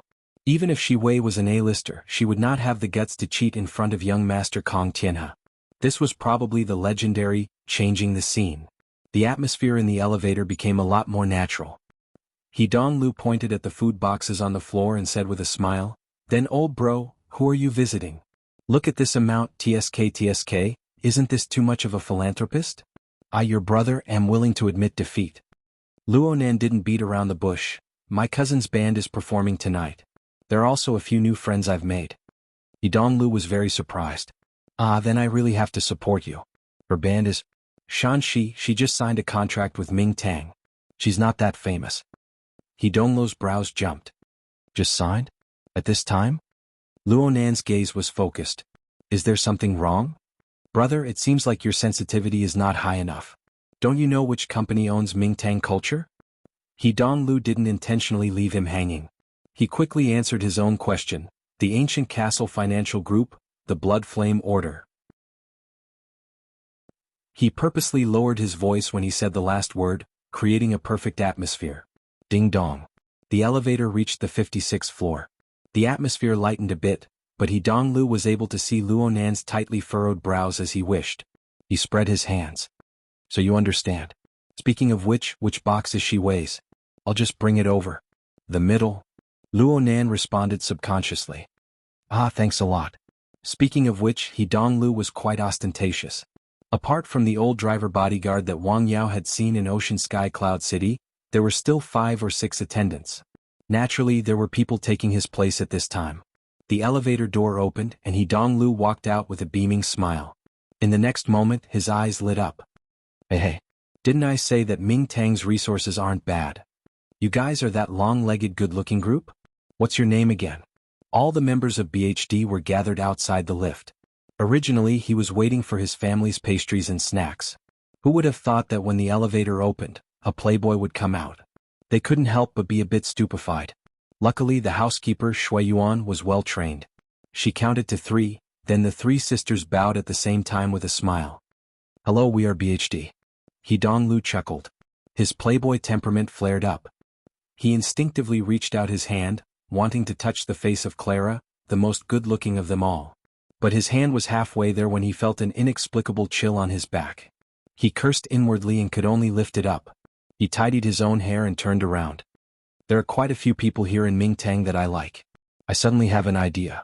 Brother, let's join hands. We can talk about the capital operation. I'll give you 20% of the shares. You just need to help me grasp the timing and see when it's good to strike the bottom. Luonan stared at him. Tianbang is a member of your military. He's even in the Coastal Defense Force.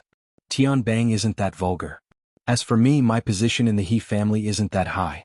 You, on the other hand, can ask my sister and your secretary about the progress. Yidonglu extended his hands and bumped fists.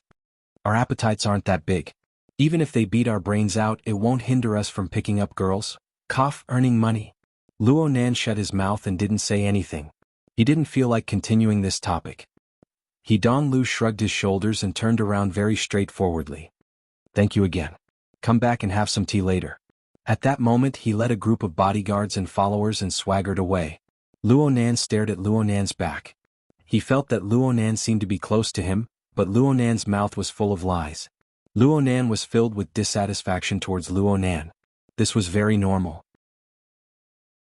With Yidonglu's family background, there was absolutely no need for him to stick his face to an ability user. Not to mention that night at Ocean Sky Cloud City, when this person was being domineering, when he was forcefully suppressed by He Yuan. Kitty? Any man would feel aggrieved after such an experience. Wouldn't it be a joke if they became the worst friend the second time they met? Yidonglu seemed to have noticed Luonan's line of sight. He turned his head and waved at Luonan before he turned the corner. His smile was brilliant. After entering the passageway corridor, Yidonglu's smile didn't change. He pressed the secret communication button on his wristband to talk to the bodyguard beside him. Speaking of which, how about me and that kid's older sister go for a while? It should be easy to play rock and roll. What's this called? Courtesy demands reciprocity. Don't you learn this from my sister? The bodyguard didn't want to get involved in this topic, but out of professional considerations he still responded. Right now he has a security team by his side. We have people in there. Holy crap. Old C, when did you become sinister? Luonan has always been a target that the military has been trying to control. It was Miss Een who arranged for people to be placed there.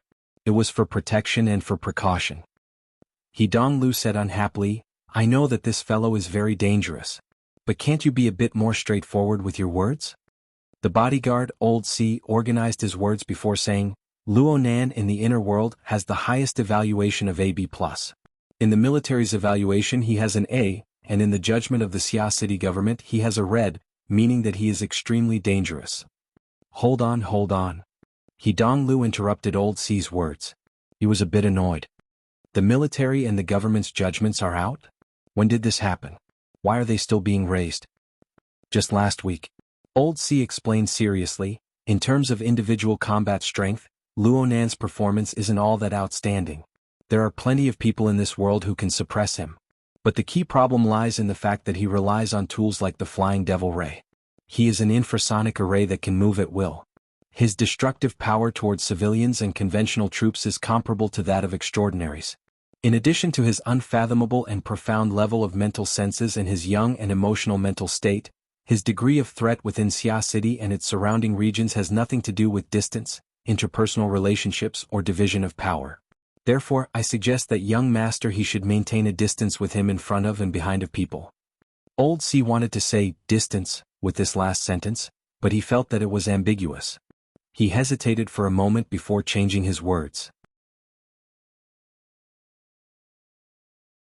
Chapter 459. Discretion? Old C's words had more or less bruised He Donglu's self-esteem.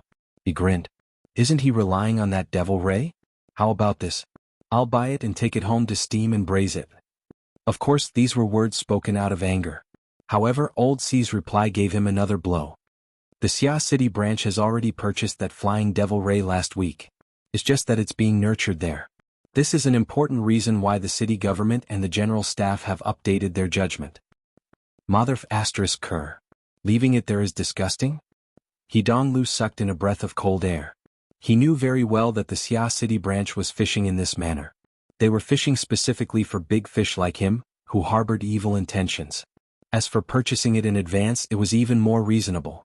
Of course, the Xia City branch was happy to see a threatening and intimidating existence comparable to an extraordinary, especially since Luo Nan was still so young, easy to control and easy to train. This favor was enough to make the kid shed tears of gratitude for several years. Oh, looking at the time, it just so happens to be after Tianbang's torment. Humph, using an A-rank dangerous individual to offset the impact of the incident and return to the old balance of power. He Donglu curled his lips. Fully joining the special power of the ability user organization, maintaining the dynamic balance between the military and the capital power, and allowing the entire society to maintain its upward force like a bamboo dragonfly. Isn't this the ideal state of the extraordinary era that my sister wishes for? DCH, if she wants to do politics, then what is she doing outside? No matter what her background is, she is now surnamed He. She is of the blood of the He family. As long as she makes up her mind, she will fight her way through the military. Perhaps the Air Force will be hers in the future. It's better than letting someone else take over. Old C spoke softly, using the extraordinary as the handle, using the military and the capital power as the rotor. Even though the power is meager, it is enough to allow civilization to rise in the sea of stars and stand alone in the universe. What did you say? He Donglu didn't hear it too clearly. Old C shook his head, returning to the bodyguard's usual silence. He Donglu had already arrived at the door of the suite. He pressed the doorbell, but then he thought of something. Everyone says that kid's sensing ability is super strong.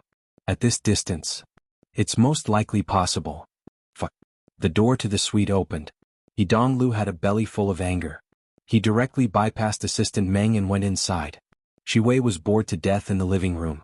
When she saw He Donglu suddenly appear, she couldn't help but burst into a pleasantly surprised smile. Next, she lightly hugged him with Western etiquette. If it were in the past, He Donglu might have directly made his move. But now, when he thought of the pair of incorporeal eyes watching his every move, he couldn't help but feel apprehensive. After a light hug, they separated. Attendant number 1 took advantage of this moment to place the auspicious Abundance Restaurant's custom-made food box on the tea table. He Donglu pursed his lips. I ran into a little demon running errands on the road, so I brought it over for you. These words were meant for someone to hear. His mouth was taking advantage, but He Donglu was actually depressed in his heart. The worst part about dealing with an ability user like Luo Nan was this. As long as the core of Luo Nan's power wasn't truly shaken, then Luo Nan could forget about taking any substantial advantage. Luo Nan would have to risk being killed at any time. Shi Wei kissed him lightly on the corner of his lips. Let's have morning tea together. What do you want to eat? Shark's fin? He Donglu responded expressionlessly. Shi Wei was stunned. He Donglu couldn't help but sigh in despair when he thought about the sudden change in the program he was currently arranging. He patted Shi Wei's slender waist and sat down on the sofa. He closed his eyes and rested. Shi Wei was an A-list female star in the outside world. She had countless fans, but in front of a young master like He Donglu, she still very consciously put herself in the position of a canary. She obediently opened the food box, preparing to brew tea to receive He Donglu. Attendant number 1 took the opportunity to take credit for his performance. Young Master He, I'm going to go connect with old Sha and organize the information. Then there won't be a day for the event. Halfway through his words, he saw He Donglu suddenly open his eyes and stare coldly at him. It was as if he was looking at an idiot or even a dead man. Oh, young Master He? He Donglu wanted to throw something at him, but when he saw the pillow on the sofa, he felt that this fellow was taking advantage of him. He could only grit his teeth and say, "It's already 100 years of the Information Society. You still need to run to the scene when doing a project. Don't think that I don't know what you guys are thinking. Go. Don't stay here." Attendant number 1 had a stupefied look on his face. He Donglu let out a long sigh. His head and shoulders leaned back on the sofa.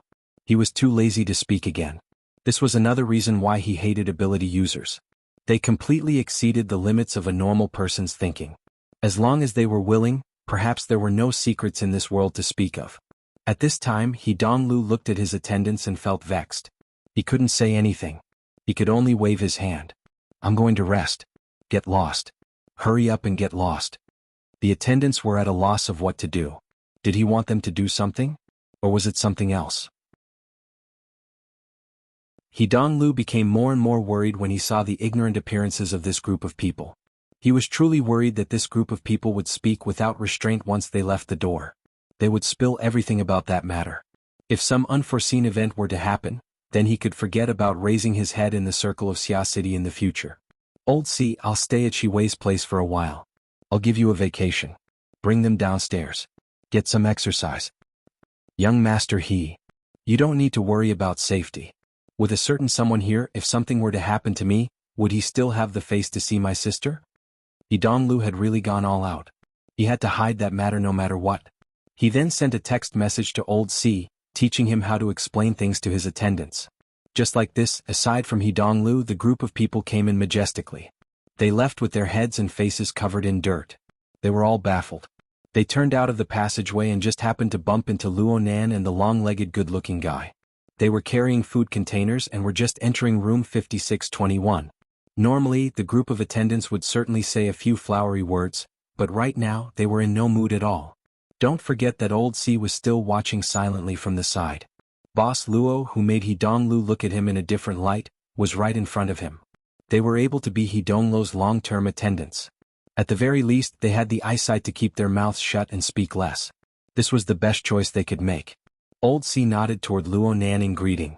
The attendants copied him one after another, and the two groups brushed shoulders. Who are these people? Baiyu had question marks on her head.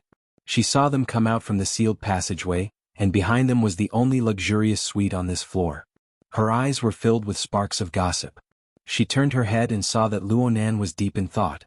He didn't respond, so she turned her gaze to her best friend. "Sienna, you just came up with them?" Yu Qin's elegant eyebrows furrowed slightly. She bit her lower lip, unwittingly biting it until it turned white. If she didn't do this, she wouldn't be able to suppress the trembling that suddenly erupted within her body. The source of the stimulation wasn't He Donglu. It was Luo Nan who was beside her.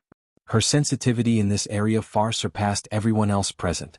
She was able to more or less guess the answer from the limited information such as He Donglu's surname, the military, and so on. Kong Tianhe? Only now did she discover that her evaluation of Luo Nan's status had actually increased. It was raised to a nearly untouchable level. This made her a bit at a loss as to what to do. Therefore, she didn't hear Baiyu's question at all. She just walked straight in. Shui Yuan and Clara did the same. Baiyu still couldn't get an answer. She couldn't help but pat Luo Nan's arm. "Why are you all so mysterious? Boss Luo, who in the world was that guy?" He had a cheeky smile on his face and he seemed to be Sister Weiwei's boyfriend. Luo Nan could only chuckle when he saw her expectant gaze, ready to receive some gossip at any time. He carried the 2 flowing stone set food boxes into the room, but he had second thoughts. It wasn't good to leave these refreshments for too long. He should go take a look at Emoya's place. He turned around and was about to leave, but Bai Yu had already grabbed the food boxes like a lackey. "Boss, Bai Xiaoyu is here to serve you." "I don't need you." Luo Nan wanted to take the food boxes from Bai Yu's hands, but this little girl nimbly dodged to the side. She rammed through the door first. Clearly, he wouldn't be able to get a reply from the food boxes if he didn't bring out a sufficient amount of gossip. Cat Eyes, who hadn't left the room this entire time, chuckled twice. But she didn't say anything that would make Luo Nan feel even more embarrassed for the sake of the expensive flowing stone set. Luo Nan shook his head and left the room. Bai Yu stood outside with her head held high and her chest puffed out. She assumed the posture of an orderly soldier. "Give it to me." Bai Yu put the food boxes behind her back. She looked like she was dying. "I just wanted to ask and satisfy my curiosity. The identity of Sister Weiwei's boyfriend is a huge piece of gossip. Don't worry. I absolutely won't post it on the internet. So if I don't mess around this time, you'll turn around and post it on the internet?" Luo Nan discovered that he had underestimated Bai Yu's gossipy nature. He found it harder and harder to spit it out. Just as he was about to say something, the door to room 5621 opened. Yu Qin stood at the door and spoke softly, "Boss, do you need help? Don't tell me you can help hold Bai Yu down?" Luo Nan waved his hand. "Go rest." Yu Qin didn't say much. Her gaze lingered on Luo Nan's face for a moment. Then she bowed and retreated behind the door, gently closing it. Bai Yu finally saw the subtlety of the relationship between the two when she saw this scene.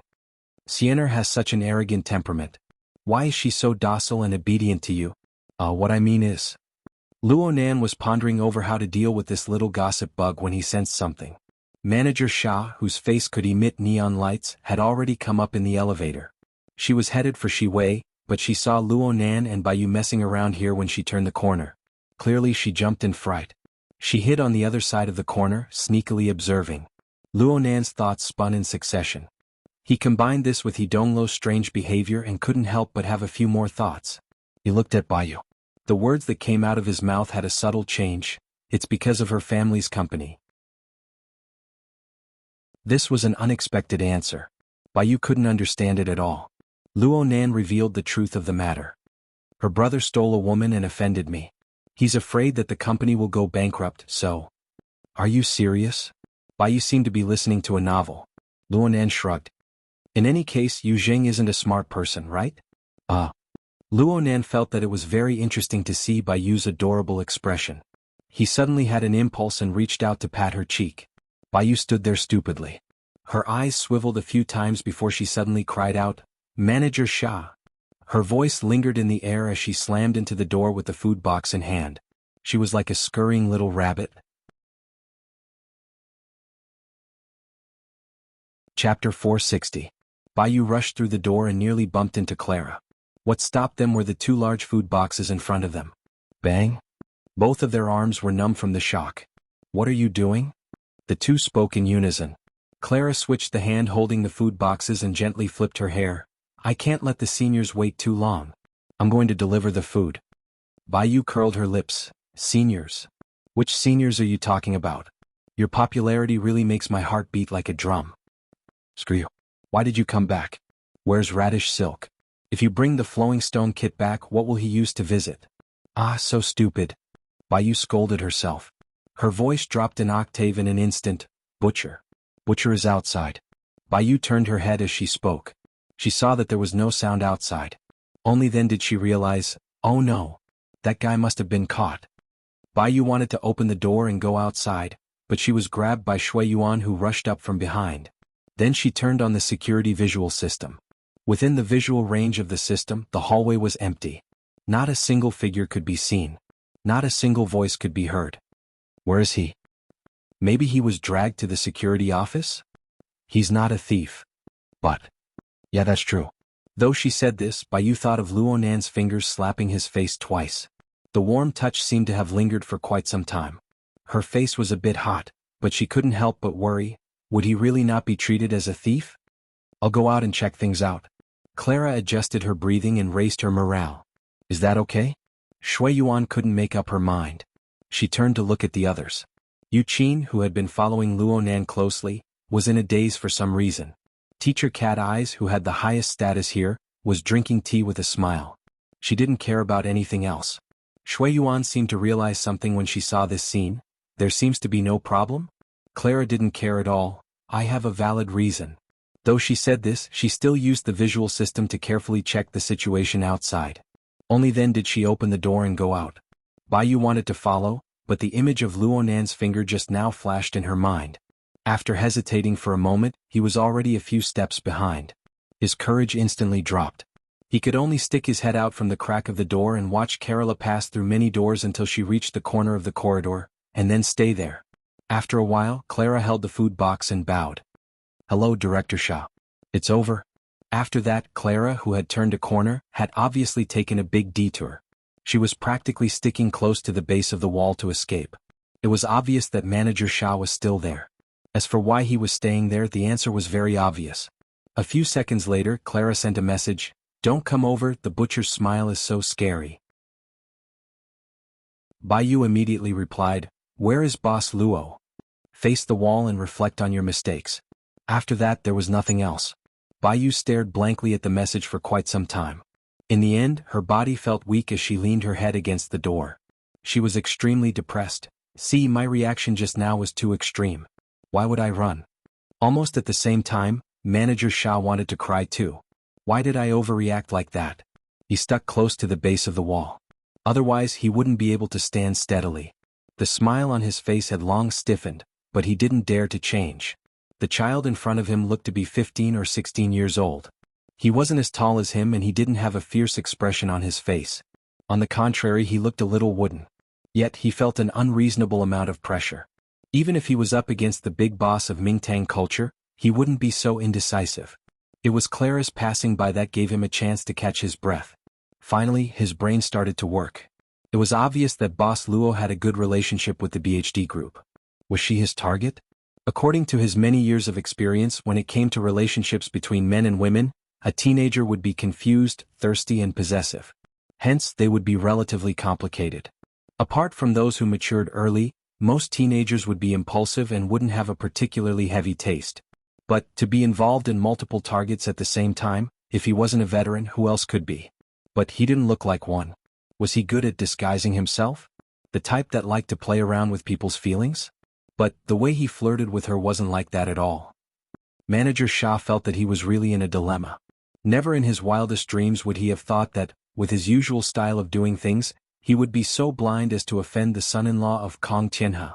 Of course, this was just a description. No matter what, Boss Luo was definitely the kind of person he couldn't afford to offend. Since he had done something stupid, he had to make up for it. What could he use to make up for it? He could only use his old profession. As a department manager of an entertainment company, he had many resources that ordinary people were envious of. But compared to a wealthy family like Kong Tianhe, it was a joke. The other party used him for fun. Otherwise, with just a thought, they could turn him into ashes with just a puff of air. Fun was the key word in everything. The best resource he had was none other than the banquet that was going to be organized soon. It was a carnival created by the libertines in the entertainment circle. There were some mysterious elements in it, and it had always been one of the most high-end symbols in the relevant circles. If Boss Luo liked this kind of thing, it would be ideal to do him a favor at little cost. But he still had some rationality left in him. Thousands of people had thousands of faces and thousands of desires. For an old driver who had crisscrossed the entertainment circle, a pool of wine and a forest of meat was what he wanted. But for a beginner who had just stepped into the field of love, he might even feel that it was dirty. There was a high chance that a hasty connection would backfire on one's clever plan before one could fully understand Boss Luo's background. Manager Shah had already thought things through. He would use Haijing, Younghe, and many other channels to carefully inquire about Boss Luo. He would make plans after comprehensive consideration. But no matter what, he never thought that a terrible encounter would push him to the edge of the cliff. He watched helplessly as Luonan walked over. There was a distance of over 20 meters from room 5621 to the corner of the corridor. He had around 10 seconds to ponder over a countermeasure. But during this time, Manager Shah's mind was a field of blankness. It was as if a blackboard eraser had been used to erase the clever tricks that had been cultivated in the entertainment company for decades. It was a complete mess. After meeting Boss Luo, There seemed to be no other effective methods other than repeatedly apologizing and begging. But look at what this boss Luo said. You didn't do anything wrong. I really did go through the back door. But I really am not some Seising fan. I just happened to run into Hai Jing, so I asked him for a favor. I came in to visit. You can go find him to confirm things. Is there something wrong with my brain? Why would I go and confirm things? Manager Sha was 120% sure that he had already offended this boss Luo to the point of death. Otherwise, why would boss Luo bother talking to him when he had already flipped the cards? Wasn't boss Luo enjoying the pleasure of playing with a mouse? Perhaps this seemingly pure and good-natured youth was a psychopath. He had a disguised social personality.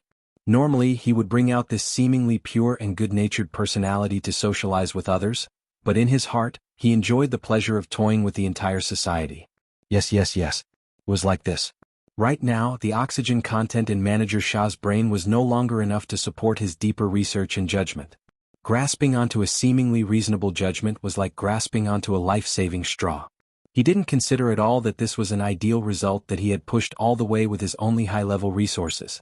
It was a low-end application of the high-end functions of the human brain. He was deceiving himself. Please wait a moment.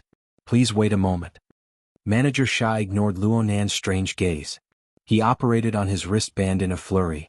But the more anxious and flustered he was, the easier it was for him to make mistakes. He tossed and turned until he was drenched in sweat, but he didn't succeed. This time Luo Nan was truly curious. What are you doing?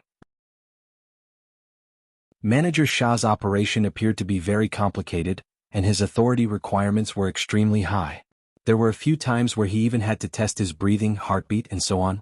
It seemed that he was trying to shield himself from abnormal states such as being under duress. Sweat dripped from Manager Sha's forehead. He wanted to explain, but he couldn't find an entry point for the time being. Right when he was about to die, he suddenly saw Boss Luo turn his head and frown. Whose room is room 5605? What? Oh, please wait a moment. I'll check. Manager Sha had a bitter expression on his face. He was just about to switch to the verification interface when a light suddenly flashed in his mind. The relevant memories came back. Lan Lin. It's Lan Lin. The high-quality idol that the company has nurtured for the past 2 years. High-quality idol? Right now, Luo Nan's mental senses had already covered room 5605. He saw this high-quality idol using his skillful and masterful techniques that could be used as teaching material to tease Clara, who had just delivered his takeout. If it wasn't for his companion coming out from the cubicle, Luo Nan would probably be in room 5605, reenacting the teaching video from room 5627. Not even an hour had passed and the male lead hadn't changed, but the female lead had changed. Moreover, the quality was top-notch. Luo Nan admired him. Your company is really capable of producing people. Luo Nan was really worried about Mo's prospects after signing with Mingtang Culture. Even though the rumors said that all the entertainment companies under the heavens were black-hearted, the feeling of seeing it with one's own eyes was always different. 2 seconds later, Clara escaped from room 5605 in a sorry state. However, the blush on her cheeks proved that she had indeed been teased. This was even more conspicuous on her milky white skin. She was distracted the entire way. She actually forgot that Manager Sha was blocking her way. Only when she reached the middle of the corridor did she see that there was no longer a large food container. She was truly at a loss on what to do. Luckily, Clara's mental fortitude was a bit stronger than Baiyu's. She only froze for half a second before revealing a perfect, sweet smile. She instinctively flipped her blonde hair and greeted Luo Nan with her best female charm. She covered herself by sticking to the wall and slipping away. Luo Nan watched her leave. He was deep in thought. New evidence obtained. Manager Sha secretly clenched her fists. There was no need to mention the female companion who had delivered the takeout with her. First there was Baiyu. Now there was Clara. This boss Luo had given her an extraordinary amount of attention. Moreover, he had done it very clearly. How did this disguised personality's acting suddenly become so bad? Chapter 461. Manager Sha fell deeper and deeper into the trap of his own logic, but he felt the entire world brighten up. In his days, he actually felt a sense of accomplishment of grasping the pearl of wisdom. He even took the initiative to probe. Boss Luo, are you familiar with the BHD group? I like them quite a bit. Luo Nan had learned these words from Hidong Lu. He spoke very casually, but Manager Sha was moved to tears. He had finally found a seemingly reliable entry point. With a topic of conversation and a familiar field, Manager Sha's breathing and heartbeat gradually calmed down. At the same time, he began to do his best. Although this girl group is a bit more experimental in nature, they actually have a lot of potential. Their singing, dancing, and appearance are top-notch among the few batches of people the company has nurtured. The rarest thing is that they have quite a bit of character. They aren't simply selling their public personas. They don't have any particular weaknesses aside from their small number. If they have a character like Boss Luo supporting them in the future, it would be hard for them not to become famous. Luo Nan's gaze returned to Manager Sha's face. He felt like he was looking at a brothel keeper with a silver tongue. Manager Sha responded with a humble smile. Or should he say that everything went smoothly? Once he found the right path, even the verification that he couldn't get through would be no problem. Manager Sha let out a breath of relief, but he raised his mind. This was a gamble. He struggled a few times in his mind, but he finally gritted his teeth and got to the point. Boss Luo, I had eyes but failed to recognize MT Tai. You can scold me if you want. Speaking of which, my position is low and my eye sockets are shallow. I nearly missed out on a character like you. You are a magnanimous person. You will certainly give me a chance to make up for it. Luo Nan looked at him coldly, not saying a word. Manager Sha summoned up what little courage he had left. He raised his left hand, doing his best to stop it from trembling. A virtual screen lit up, displaying the words invitation privileges. This privilege identification code is an entrance ticket to an event. I know that it's easy for Boss Luo to go to this sort of place, but the channels are different. The resources you enjoy are different as well. Luo Nan didn't immediately take it. He just responded absent-mindedly, is this the one he Dong Lu wants to torment? It had to be said that torment was an excellent word. Manager Sha nodded incessantly. Luo Nan chuckled, your resources are just these before your eyes. I know that BHD is led by Haijing. Of course there's also Mountain Creek. Manager Sha was a bit surprised. Boss Luo knows Mountain Creek? Yeah, the lead singer and drummer are impressive. The lead singer Emoya and the drummer Shui Yi were two great beauties. Moreover, they were the domineering type. They were not old, but they were quite philanthropic. Manager Sha didn't care about anything else.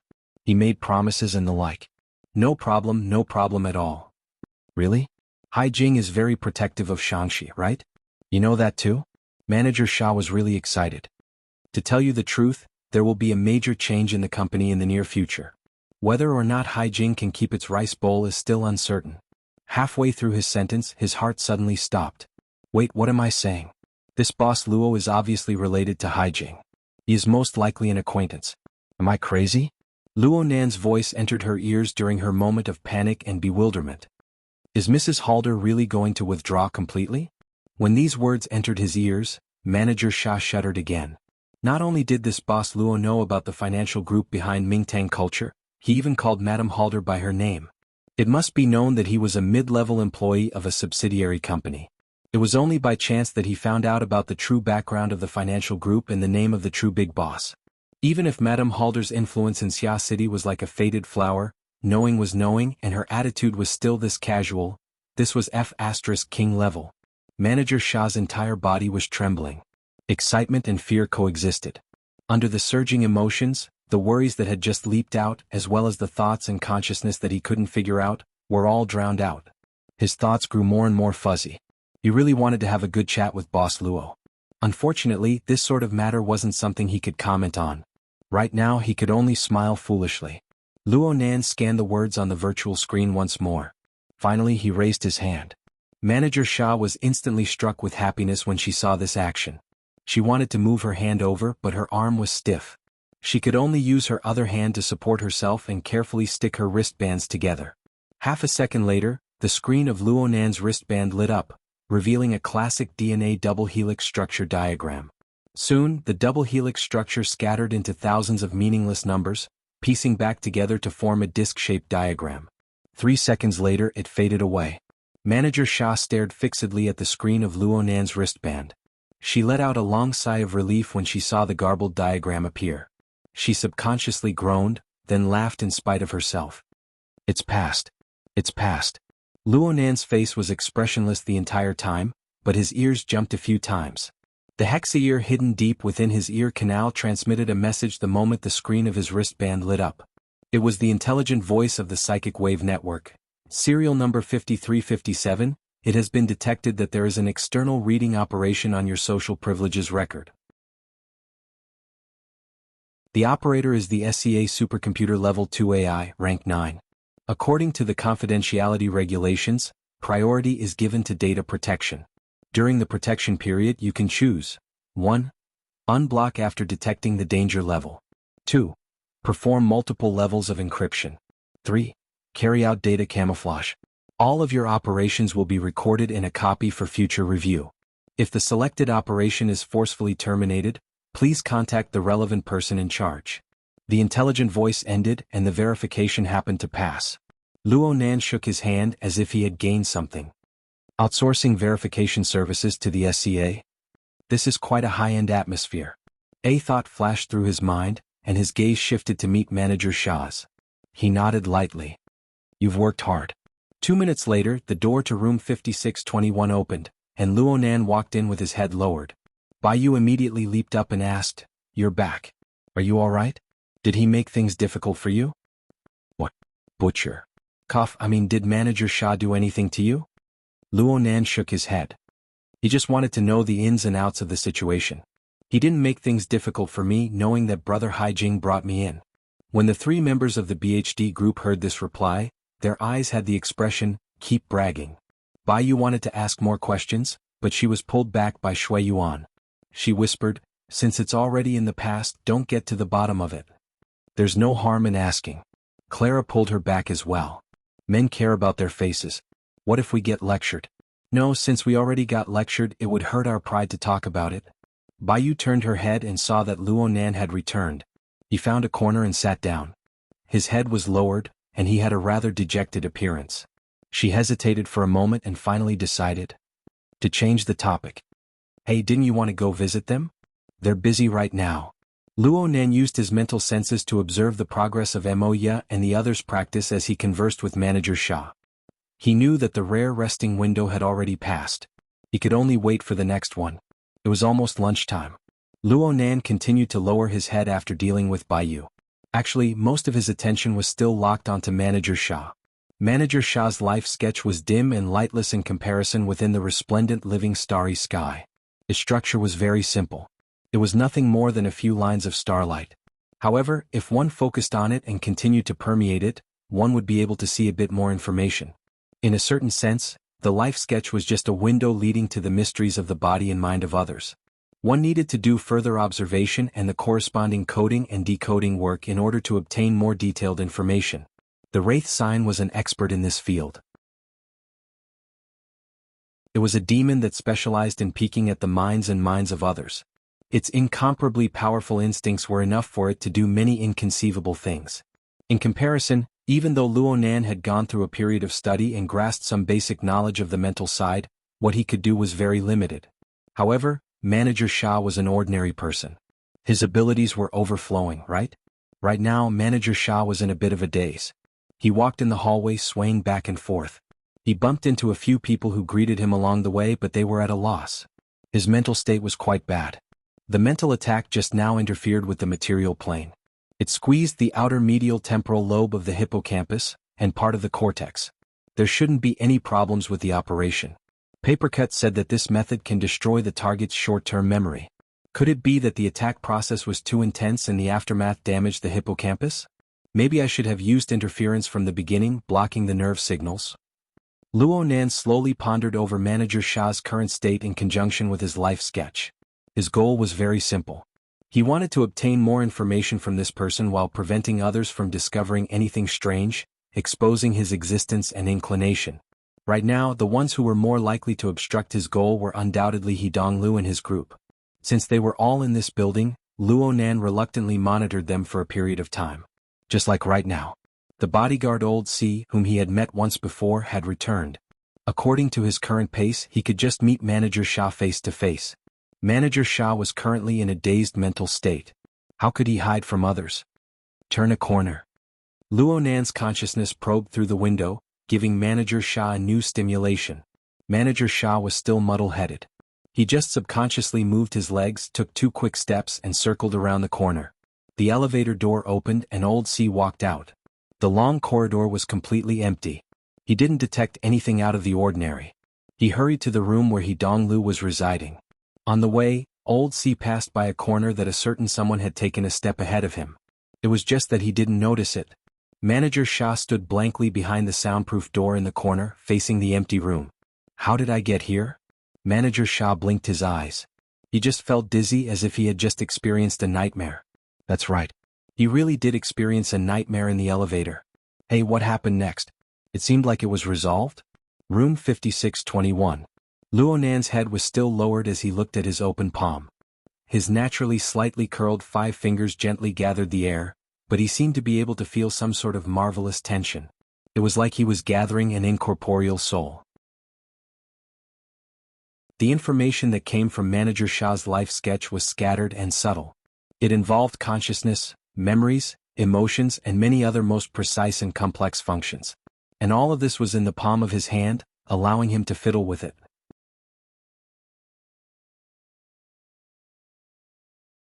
Chapter 462. Luonan had never used this much strength on an ordinary person before. The information Luonan had gathered was quite complicated, but he was confident that he could weave a set of memories that had never existed for Manager Sha within a day or two if he were to continue experimenting layer by layer. As for whether it was logical or not, it depended on the ability of the director and screenwriter and nothing else. If this method was used in actual combat, it would probably be the legendary illusion technique. He remembered that he had heard of a similar method in his supplementary lessons. He just didn't know if it would still be effective against an ability user. Aside from Manager Sha, there was another group of people that Luonan was paying attention to. Is he Donglo's attendants A, B, C, D, maybe it's 1, 2, 3, 4? Anyway, the bodyguard didn't look like a bodyguard and the driver didn't look like a driver. They were dressed very casually and looked like artists. In the end, Luonan was able to guess 30 to 50% of what they were here for, combined with Manager Sha's description. That group of people had already been brought downstairs by Old C, out of the Tonghui building and away from the plaza area. At this time they were already 10 kilometers away, a straight line distance of about 12,000 meters. Such a distance had indeed exceeded the radius of Luonan's omnidirectional observation of the material plane. However, if they were to start from the living starry sky and lock onto the target to carry out a partial detection, it was still too early. It wouldn't be a problem for them to travel another 10 kilometers. Luonan was certain that Manager Sha would not be able to dig up anything new for the time being, so he split a portion of his energy to lock onto this group of people. The group of followers were ordered to keep their mouths shut by Old C, and all of them were confused and depressed. Now that they had finally reached the so-called safe distance, how could they hold it in any longer? They all opened their mouths and laughed.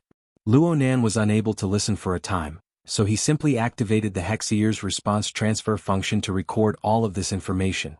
He would sort it out later. Now, he was more concerned about the consciousness, memories and emotions of these followers. The lackeys were all ordinary people like Manager Sha. Luonan rarely studied these subjects due to various considerations in the past. Even if he did observe them, he would do so in a way that would not affect the target's normal life. However, through his experiments with Manager Sha, he realized that there was quite a bit of knowledge in this, especially when compared to ability users. He could see even more subtleties. Manager Sha was the first experimental subject and these people could be considered experimental subjects 2, 3, 4, and 5. They could gather information and conduct research on the mental side at the same time. Luonan pondered deeply.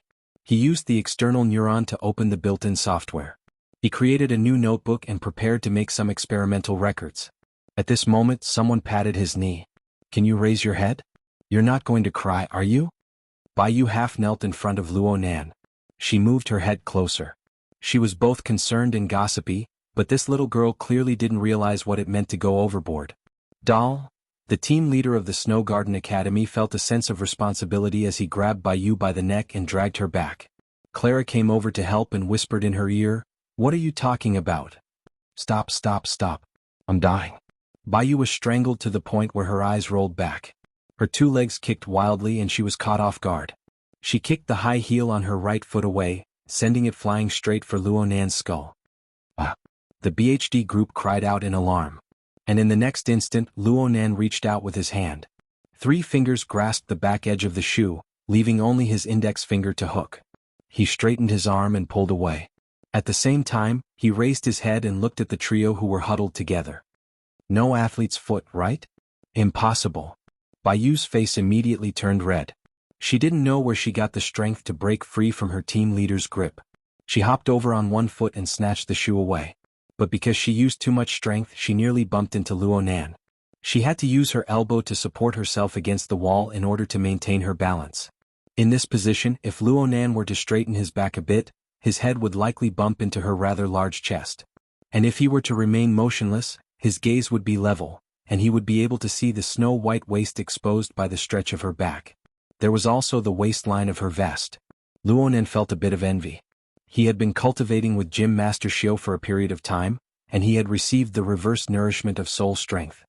His body was strong and tenacious, far surpassing that of an ordinary person. However, the internal cultivation technique did not focus on the sculpting of muscles. He had yet to train into a clear line of abdominal muscles. He still looked thin and weak on the surface. Bayu was young and her body leaned towards the voluptuous type. Clearly, she had put in quite a bit of effort to train to this degree. Since he was envious, Luonan couldn't help but give her a few more glances. His eyesight was good. He could clearly see that a layer of red had already appeared on Bayu's snow-white belly. While the little girl was shy. Of course, Bayu knew how awkward her current position was. She put on her shoes in a standard flustered manner and retreated in a sorry state. She nearly sprained her ankle. Fortunately, Shui Yuan caught her from behind. Thoughts of a completely new direction fluctuated intermittently. Beautiful youthful limbs moved closer and farther away. The situation had changed in succession in a short few seconds. Luonan could not help but sigh. Bayu had become extremely sensitive right now. What are you sighing for? Shui Yuan and Clara had already given up all hope for Luonan to be able to ask such a stupid question. Luonan could feel that the little girl had lost her mind from embarrassment and anger. He didn't want to make things difficult for her, so he casually made up a reason. I'm a bit disappointed. I originally wanted to use the credit of running errands to get an autograph from Shiwei.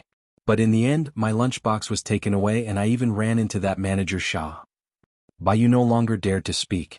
Clara was a bit displeased with Luonan's bullying of her sister. She curled her lips and said, "You want an autograph, and you say you're not familiar with the entertainment circle?" Luonan spread his hands.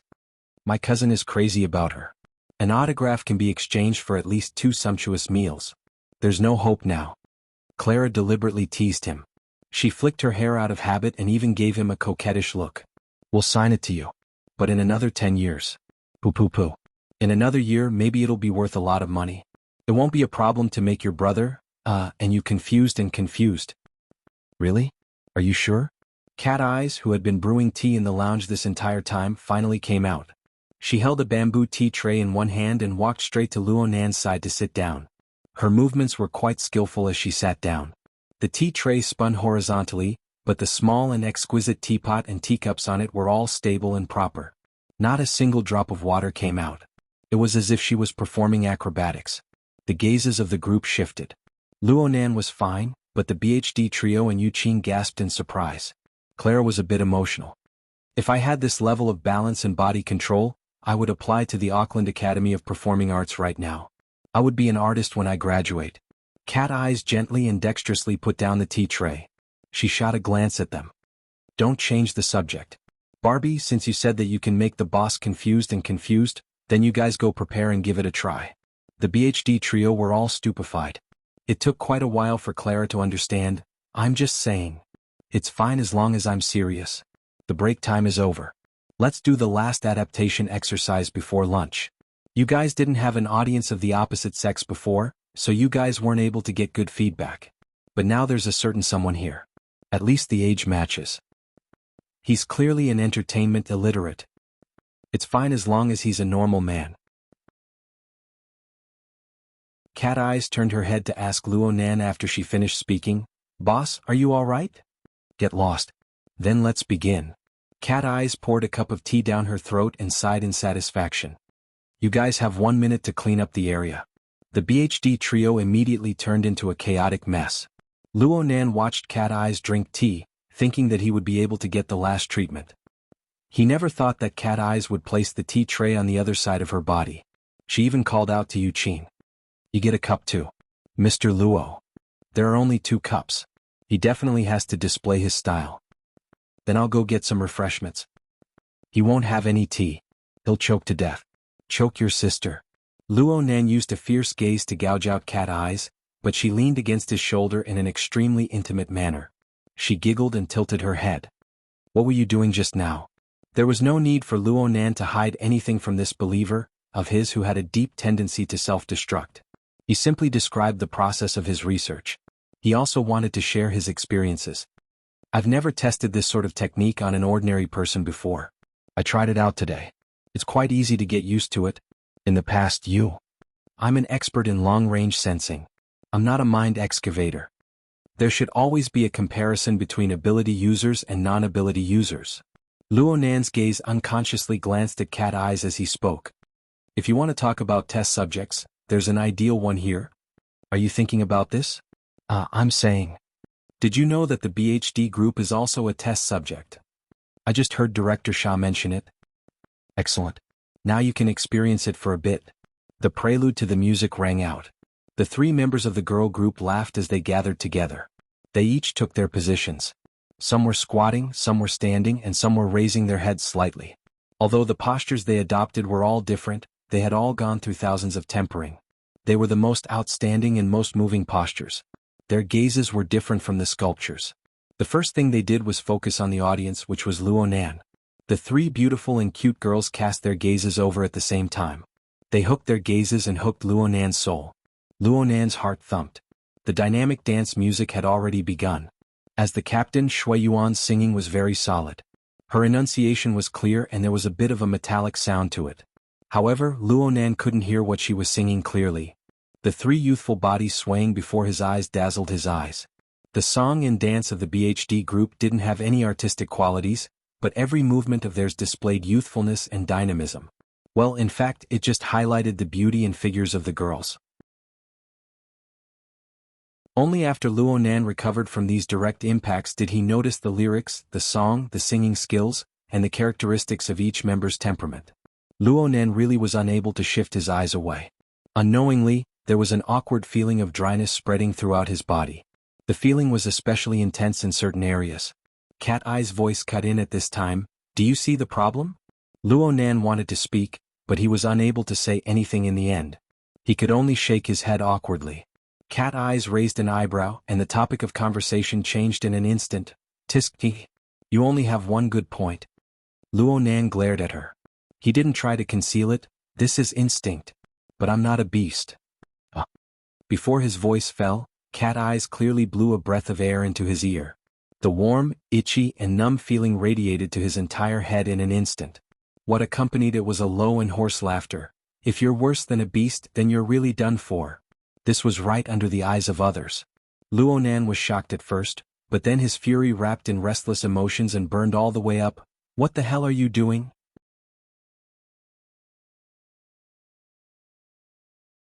Chapter 463. Since Cat Eyes and Luo Nan were shoulder to shoulder, she slid down Luo Nan's chest the moment she curled up. Her bent elbow struck a vital spot. Luo Nan's instinctive reaction had yet to subside, but he only furrowed his brows at Cat Eye's more stimulating actions. He pushed Cat Eyes away. You can see a psychiatrist. Let's go together. Cat Eyes did not care what pose Luo Nan wanted to take. Her attitude was relaxed, as if she was joking with a close friend. However, the words that came out of her mouth were extremely strange. Did you know? Most of the awakened ones who were still in puberty rarely suppressed themselves. Whether it was psychologically or physically, they had strong stimulations and needs. This was the norm. But now the problem is you can still make it physically, but psychologically it's a little strange.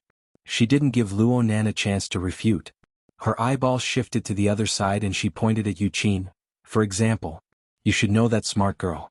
All you need to do is crook your finger, and she absolutely wouldn't mind using this sort of method to mend the relationship. That's enough from you. Awakened ones aren't born stallions, okay?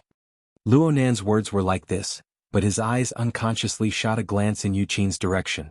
Right now Yuqin's mind was clearly not on the song and dance. Though she was sitting upright and still, she would send a gaze over from time to time. She was paying attention to the atmosphere of interaction between Luo Nan and Cat Eyes. Are you tempted yet? Cat Eyes stared fixedly at Luo Nan. It seemed that she would not give up until she detected the beast gene on Luonan's body. If I don't, then I'm a pervert? Yeah, a different kind of pervert. He's becoming more and more like some people. Some people. Although the statistics aren't complete, based on the current information, a similar situation would fit perfectly with those so-called gods and children of God who became extraordinaries a long time ago.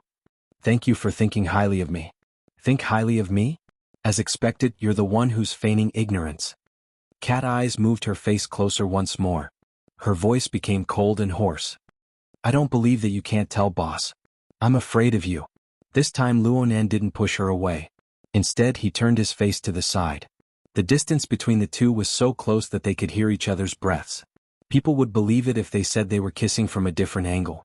On the other side, Yuqin's breathing unconsciously quickened. Unfortunately, whether it was Luonan or Cat Eyes, neither of them had any thoughts of romance at the moment. Boss, you're too close. Cat Eyes' breath faintly carried the fresh fragrance of tea. However, the meaning behind her words was sluggish and oppressive. Shouldn't a god like you maintain a distance from your believers? Luonan sighed. I'm not a god. But it's a trainee.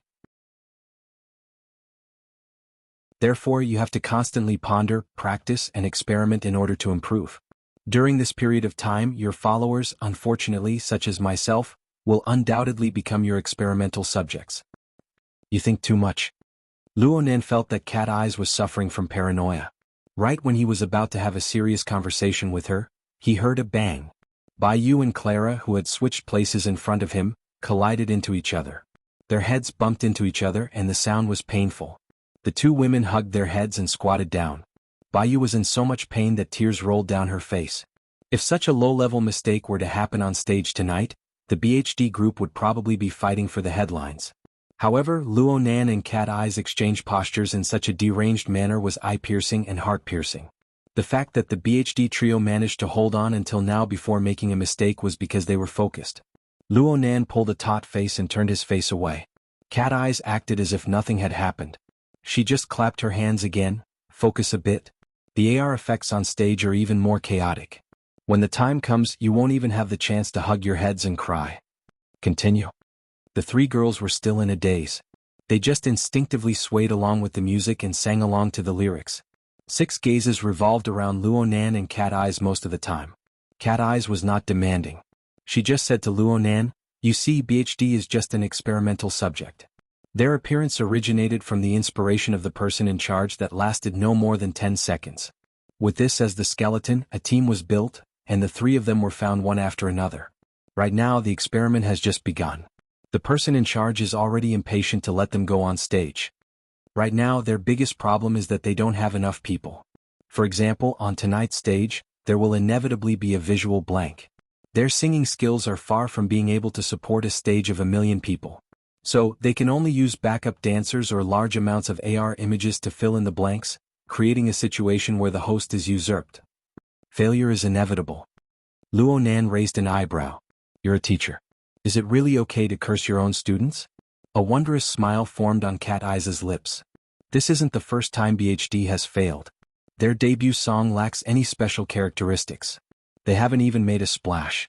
They've failed to make it onto the charts. They don't have any endorsements to this day.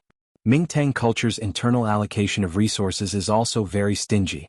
In the next 1 or 2 years, the company will probably make adjustments to them in terms of positioning and personnel. They will try them one by one. But the patience of a businessman is always limited. They will either find the right path and become successful and famous, or their team will disintegrate and find their next home. Their path to stardom will be dim and even abandoned. Having said this, Cat Eyes turned her head to look at Luonan once more. You can say that you have some friendship with them. If you want to send them some words of encouragement, what should you say? Work hard. TSK. What in the world are you trying to say? I'm sorry, but the word work hard doesn't play a decisive role in determining their future. The one who truly controls them is Mingtang Culture's artiste department. They are the person in charge who single-handedly forged them. The direction drawn by these people is the most crucial factor in the survival or destruction of the BHD group. Boss, is this my future destiny? Luonan wanted to refute her, but just as he opened his mouth, the words stuck in his throat. Right now he was looking straight into Cat Eyes' pupils. At the same time he was grasping her life sketches and the structure of her body and soul. He gently plucked at the crisscrossing chains between them. In this state, even the slightest change in Cat Eyes could not escape his grasp. Could it still not be called fate? I've been flipping through nearly all the information related to the leaders of the order for some time now. The growth of nearly every god is established on a foundation that goes against human nature and the common sense of society. Your understanding of the world is on another level. Cat Eyes reached out her hand and gently touched Luo Nan's cheek. Her seemingly gentle movements were actually more like touching a cold, hard, and dignified statue of a god. There was observation, there was fear, there was inquiry, but there was no emotion factor between people. The will of a god is immeasurable. Destiny is the same. But I can tell you clearly, boss. I don't want to meaninglessly sacrifice myself for those inconceivable reasons. If I can't escape in the end, I'd rather die by the hands of a normal man. I understand the cause and effect clearly. Luo Nan frowned at first. Several seconds passed before he suddenly broke into laughter. Was this a prayer? No, this was clearly revenge. This was a declaration of war. Cat Eyes had avoided the pointless direct confrontation. Instead, she vowed to be a stumbling block on his path forward. She would do everything in her power to destroy his path to godhood. From the looks of it, her weapon was the so-called desire of human nature. Up to you. Luo Nan really wanted to emphasize once more that he never had any intentions of becoming a god. Cat Eyes' confrontation was meaningless. But there was no meaning in saying these words too much. His mind spun and his train of thought traced back to the source. He suddenly understood why Cat Eyes suddenly felt fear in her heart. He flipped open his palm and gently clenched it twice. He spoke softly, "It's because of Manager Shah, right? That person isn't a good person." Cat Eyes responded unhurriedly, "There is no right or wrong in front of a god. But there are also people who are close and distant, right? That fellow has ideas about BHD and even my sister. There's nothing wrong with me searching for information from his body. You're thinking too much. Anyway, doesn't your words prove that my research methods are very effective?" The smile on Cat Eyes' face suddenly froze. Luo Nan laughed out loud and leaned his body back against the wall. He adjusted his posture slightly, making his sitting posture more comfortable. Then he closed his eyes. Even though Cat Eyes' supple and fragrant body was leaning to the side, it did not affect him from entering a state of concentration once more. The living starry sky unfurled. Manager Shah, lackeys 1, 2, 3, and 4 all made special marks. Luo Nan continued to ponder over the marvels within.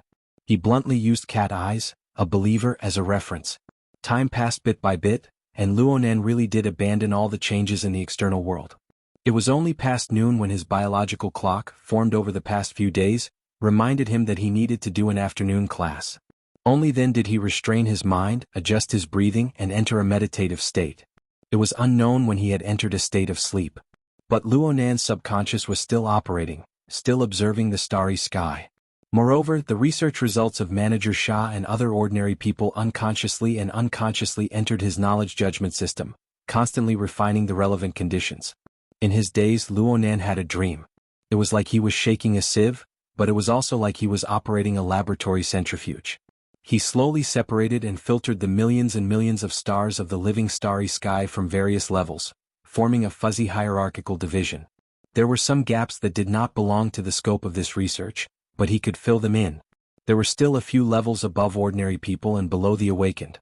Some had just begun cultivating, like Xie Junping. Some had already cultivated but had yet to awaken, like Worker Zhai.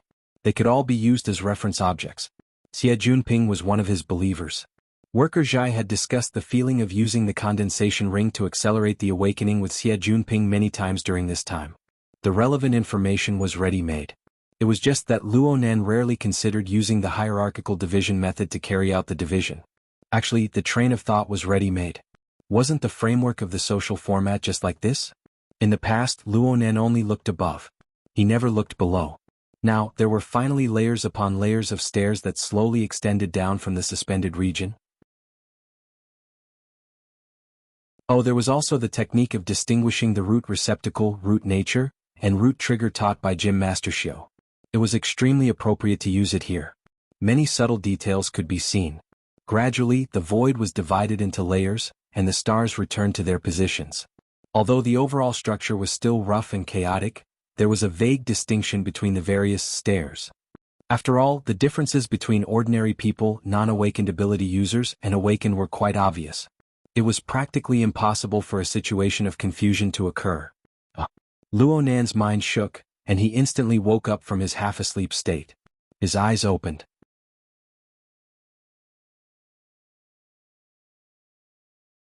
Chapter 464. Their gazes met, and the other couldn't help but narrow his eyes. He shifted his upper body slightly and frowned. You have a fierce gaze. You must have gotten into a lot of fights in the dojo recently. Amoya. Luo Nan recognized his sister. He then looked at his wristband. It was already 1:45 a.m., very close to the appointed time for breakfast. Where's your manners? The distance between the two was too close. Luo Nan still dared to call her by her name.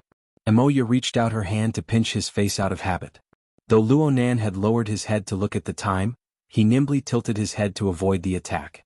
Then he relied purely on the strength of his waist and legs to stand up in this extremely narrow space, jumping out of Amoya's torment domain. Amoya's eyes lit up. You're like a living monkey. You've grown capable. I'm all right. Luo Nan curled his lips.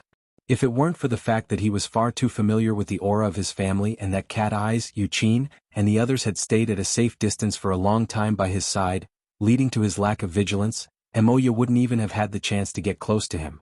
Also, thank you for your contact lenses. Luo Nan wasn't prepared to get entangled with Amoya over the issue of sibling status.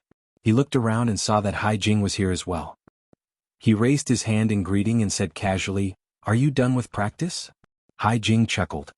"Which one are you talking about? Do you want to watch me sleep?" Ha! Luo Nan suddenly felt a chill run down his spine. He turned his head and saw the BHD trio.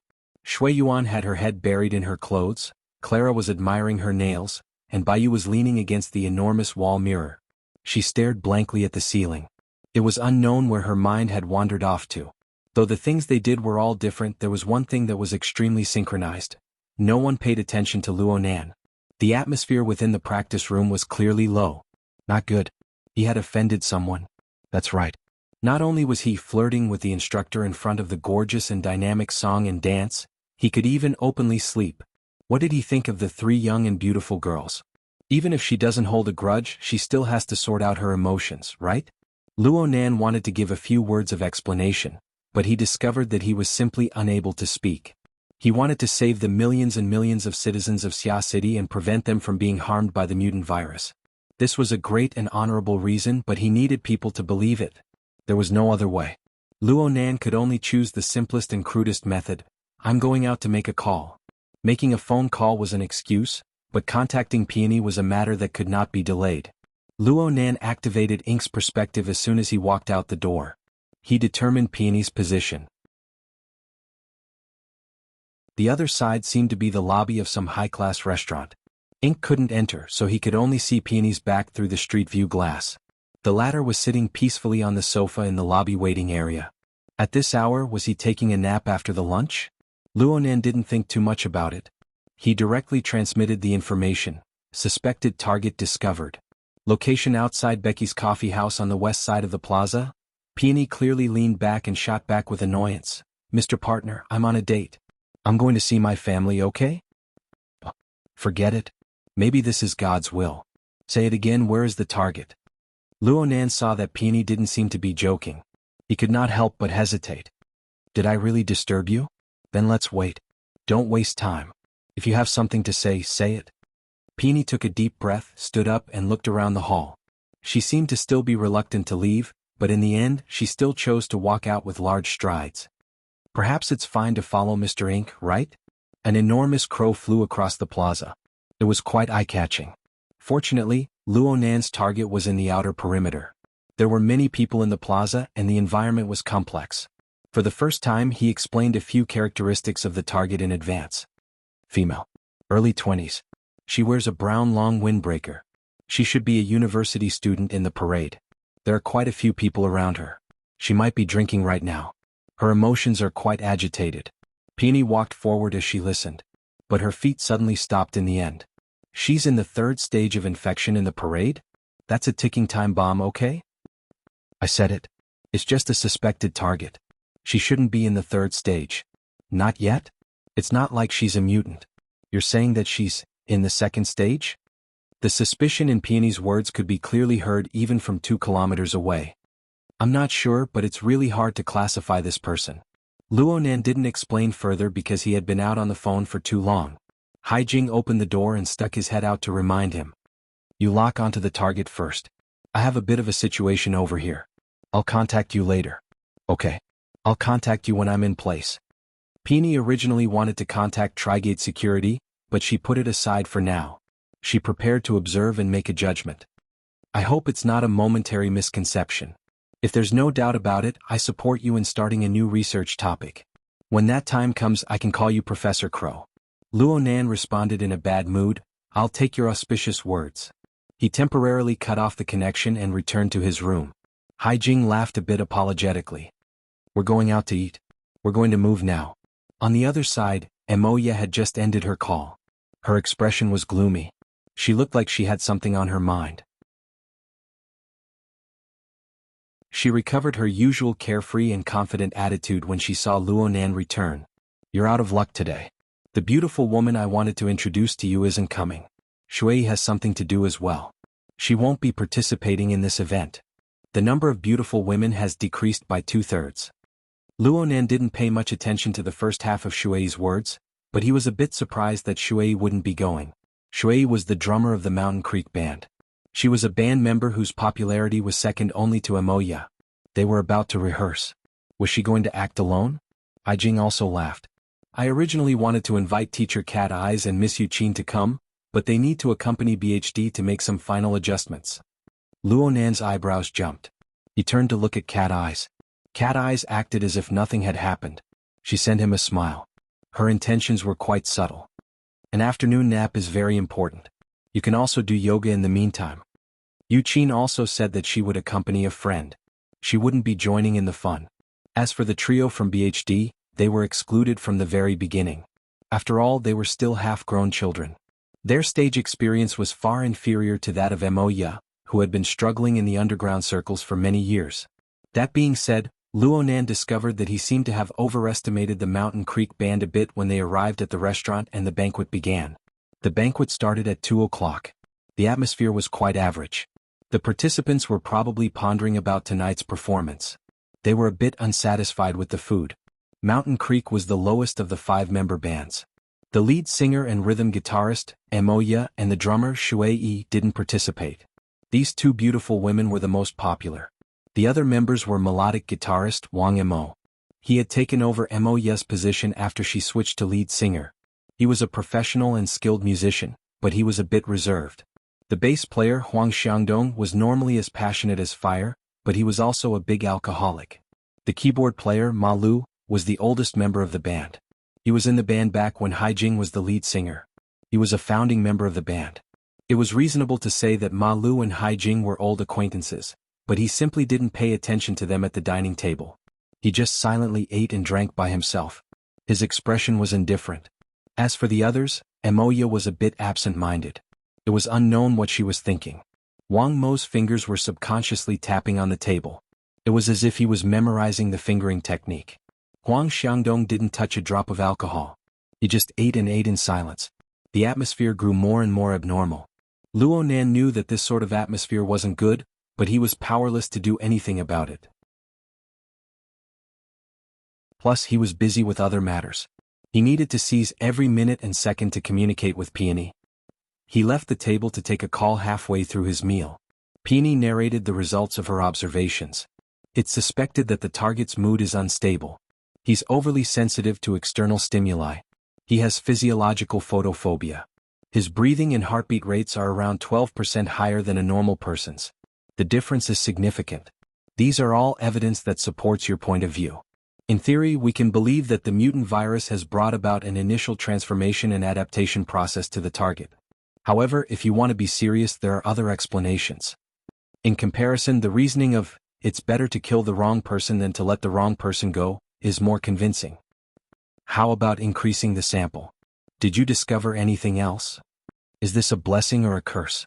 Luonan's initial ranking of the living starry sky had indeed filtered out more than one target. He leaned against the wall of the corridor and operated his wristband. He used the electronic map to mark the locations of 3 other suspected targets. There was also a moving target, but it was a bit far away. He gave up on it for now. I'll send the map to the cloud space. You can just download it. It doesn't matter if you share it with Trigate Security. Speaking of which, when will their operation team arrive? Let's not think about the operation team for now. With the traffic control in the city center, it would be considered efficient if they arrive within an hour. I just hope that their relationship with the security department is as good as they're bragging about. Wait a moment. I'll take a call. Peony spoke a few simple words after the call connected. She quickly hung up and reported to Luonan, "This is good news. Sky Blue Security, where Long 7 is in charge of emergency support work in the municipal plaza area.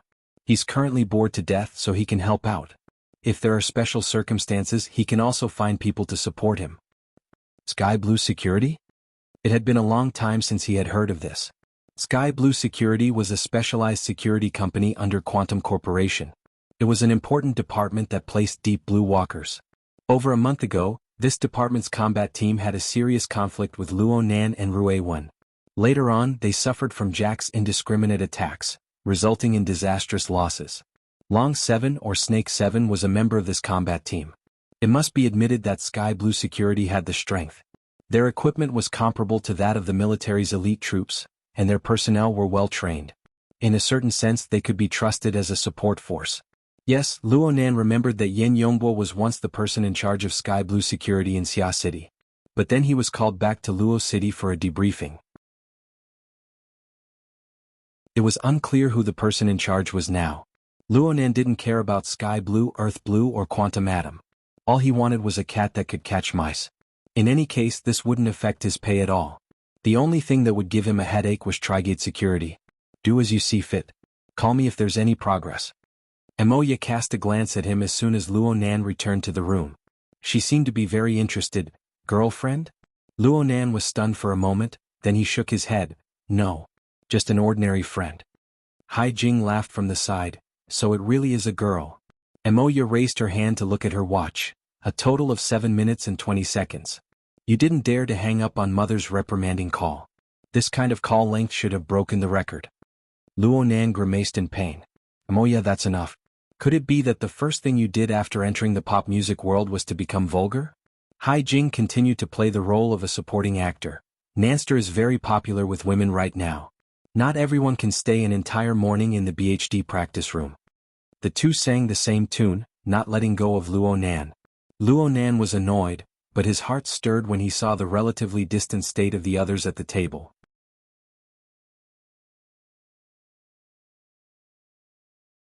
Chapter 465.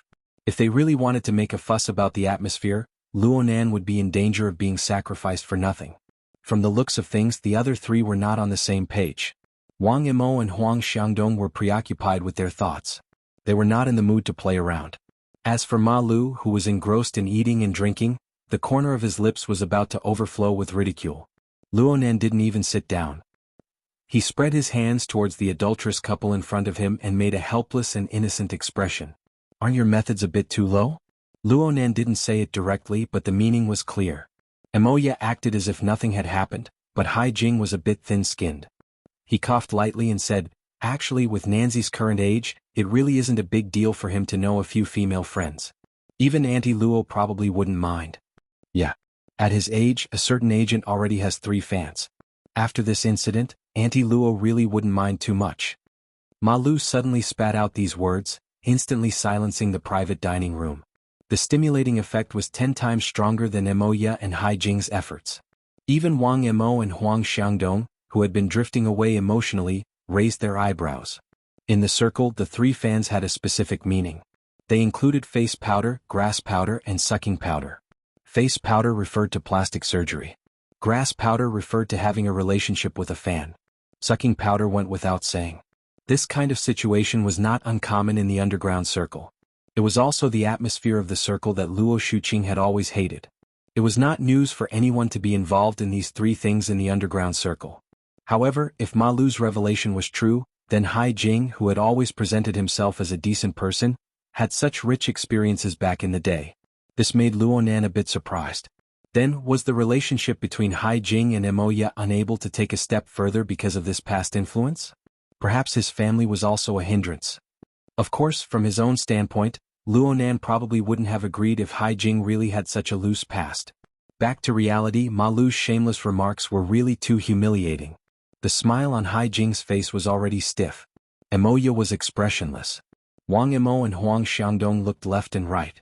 In the end, they both lowered their heads, wanting to continue pretending not to hear. But was there any meaning in this sort of self-deception? Hai Jing did not say a word. He got up from his seat and pulled the door open to leave. A cool breeze blew in from outside, making the air in the room flow a little. "Uncle Ma, are you crazy?" In the band, Huang Xiangdong was the youngest and the most impatient. Seeing that his manager had run away in anger, he couldn't help but slam his hands on the table and hold his head in disbelief. "We'll be going on stage in 5 hours. What can't you say after that?" Ma Lu chuckled. "So, before going on stage, a certain manager is like the king of heaven, untouchable? I didn't provoke you. When he provoked me, you even used the corner of your shirt to blow your nose. This is AF** king personal grudge. Then how do you know that a certain agent signed us for the sake of fairness?" Huang Xiangdong's face turned red and he almost got up to smash the table. Wang Imo, who was beside him, saw that the situation was not good and rushed forward to hug him.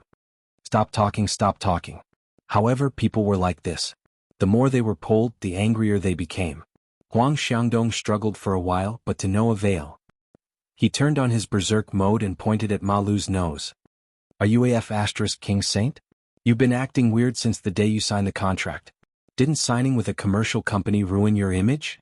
Uncle Ma, Master Ma, if you want to be the king of the industry, you should have said so earlier. If you have the guts, throw your pen away. If you have the guts, go solo." Bang! Emoya slammed the table. It was rare for her to get angry like this. The room was silent for a moment, and then there was another bang. The half-closed door was pushed open, and the waiter pushed in a dining cart. It was filled with beer and there were at least 10 of them. Wang Imo was dumbfounded. "Who wants it? Did you send it to the wrong place?" "I want it." Hai Jing walked back with a cold face. "The rehearsal starts at 4 in the afternoon. It'll be your turn at around 5 or 6. According to the schedule, you must go back before 3:30 to prepare. Before that, we can have a good discussion." He threw a small metal box on the table. "Hangover medicine for cowards." Ma Lu sneered. "Do you think you're acting in a movie?" Hai Jing looked over with cold eyes. "Red deer. You're red deer. Just look at who's talking about red deer. Back in the day, you know which bastard brought me a fan. Now, everyone knows who's feeling guilty and is worried about their reputation. What now? If you have the guts, say it, do it, but if you don't have the guts to admit it?" Ma Lu jumped to his feet. He looked like he was going to fight. Hai Jing didn't even bat an eyelid. He just opened the bottle and smashed it on the table. "I'll say it like this. Aside from Emoya and Luonan, everyone else in this room is AF** king bastard. Some are arrogant, some are pretentious, some are unrestrained." He smashed a bottle of beer on the table every time he spoke. The foam wrapped around the alcohol spilled out. Surprisingly, no one in the room refuted him. Only Emoya chuckled. She took the initiative to reach out her hand and ask Hai Jing for a bottle of beer. "Let's play in a band together. I'm not a good person either." Hai Jing gave her a deep glance and really did hand over a bottle of beer. He completely ignored Luonan. "It doesn't matter if you're a rotten bastard or a bad bastard. Just hate yourself before you hate others. If you forget this, then use alcohol to wash your intestines. If you can't do it, then what's the point of playing rock and roll?" Luonan still hadn't figured out the grudges between them, but he knew that a single bout of drinking wouldn't resolve the knot in their hearts. Luckily they were all adults. They knew what they had to do and what they should do. It was enough. The reality was that a group of people shouted and fought fiercely. Then 2 of them really did drink until the world spun around them. They were dead drunk. Huang Xiangdong and Ma Lu were dead drunk losers. They were forced to drink hangover medicine. Emoya and the other 2 supported them as they moved forward step by step. The group of drunkards still had a performance at night. Even if they had a small reputation, they would become a laughing stock if they were caught by the media. For this reason, Luonan was the only one who hadn't touched alcohol after the banquet ended. He took on the task of scouting and guiding, leading the drunkards into a relatively secluded underground passageway. Luonan did this sort of task in a relaxed and happy manner. He had already planned out the optimal path to the Tonghui building within his sensing region. It was more powerful than any electronic map. So far, he still had the leisure to pay attention to the tracking of the mutant infection. Of course, he didn't forget about the distribution of the steps below the awakened. Peony communicated with him once more, explaining the current progress. There are 4 suspected targets. All of them are university students who came to participate in the demonstration. All of them are female. Their symptoms are all quite similar. There aren't any obvious differences. For the time being, we'll treat them as infected. From past data, this proves that the stage of infection they are in is subdivided. They are roughly in the same range. Then we can make another hypothesis. The time of infection and the source of infection they came into contact with should be similar. It sounds like there's some progress? There's no pattern to the distribution of their schools. They're from the eastern and western city districts. The same goes for their home addresses. 2 of them were born and raised in Xia City. The other 2 came to study abroad. This doesn't match with the Xiqing district, the River Wu district, and the Forest Wall district that we previously focused on investigating. We haven't discovered any reasonable clues in terms of geographical location, which is also the domain of our early focus of work. So it's like this. Luonan was a bit skeptical when he heard this news. Did he make a mistake in his judgment? After all, the step distribution was a topic he had just begun to research. It was normal for a few mistakes to occur. Peony had a very confident appearance at this time. The 4 targets are all under close surveillance. At the same time, we're already digging deep into their social relationships. Geographical factors are meaningless. Let's research social factors. From a sociological perspective, they are all women. They are of similar age. They are beautiful. This similarity is a clue in and of itself. Overall, we believe in your professional abilities, Mr. Partner. Thank you for your trust. Luonan laughed in response. He recalled something. All right. There's another suspect target aside from these 4 targets. She's been moving around the municipal plaza all this time. Since you have enough manpower now, you should monitor that person as well. The moving target never left Luonan's range of senses. Luonan observed her from a distance as he described her appearance. This is also a woman. She's around 16 or 17 years old. She shouldn't be a university student. She's been shopping with her friends. Oh, she's come out now. She's joined some sort of team. A parade? It's not a parade. I saw a support sign. It should be a fan of some celebrity. They know that there's a performance tonight and they came to the plaza to support them. These fans have always been super organized. Luonan had become more experienced in this aspect after spending an entire morning with the BHD group. Peony's focus was different from his. She's also a woman? How's her appearance? She's quite decent. Above average. TSK. You really are a stalker. Why are you so sensitive to women? Speaking of which, I'm also a beauty. Do you want to meet? I said it before. It's just that I have a lot of eyes. Okay. Whatever Mr. Partner says. I won't expose your nature as a shut-in. Hee. The 2 ended the call. Luonan shook his head. He had the feeling that Peony was using psychological profiling techniques on him. The more he interacted with her, the clearer his true image would become. With Peony's intelligence, could he really keep his identity a secret? Luonan didn't know why Her Majesty Empress Wu would make such an unnecessary move. This situation was quite embarrassing. Luonan let out a breath of turbid air and turned his attention back to the back. Emoya and her group were still staggering as they walked. At this speed, it would be up to the blessings of the heavens to be able to return to the Tonghui building by 3:30. Who's that? Luonan saw someone walk out from the underground passageway. The timing was perfect. The person just happened to be right in front of Emoya and her group. The person's gaze cut across the group of drunkards before finally stopping on Emoya's face. Though the person was blocking the path, it didn't look like he had any intentions of giving way. Instead, he took the initiative to speak. Emoya? This person should be familiar with Emoya and her group. Luonan could see that Emoya was startled for a moment before she happily responded. She didn't feel any sense of unfamiliarity. The middle-aged man's hair was sparse, but he looked very healthy. His body was lean and powerful and there wasn't much fat on his face. When he smiled, his muscles pulled, forming long ravines. He wasn't ugly but he had a grave and stern aura to him. Could he be a soldier? Luonan subconsciously used his mental senses to scan the middle-aged man's life sketch. Then he saw.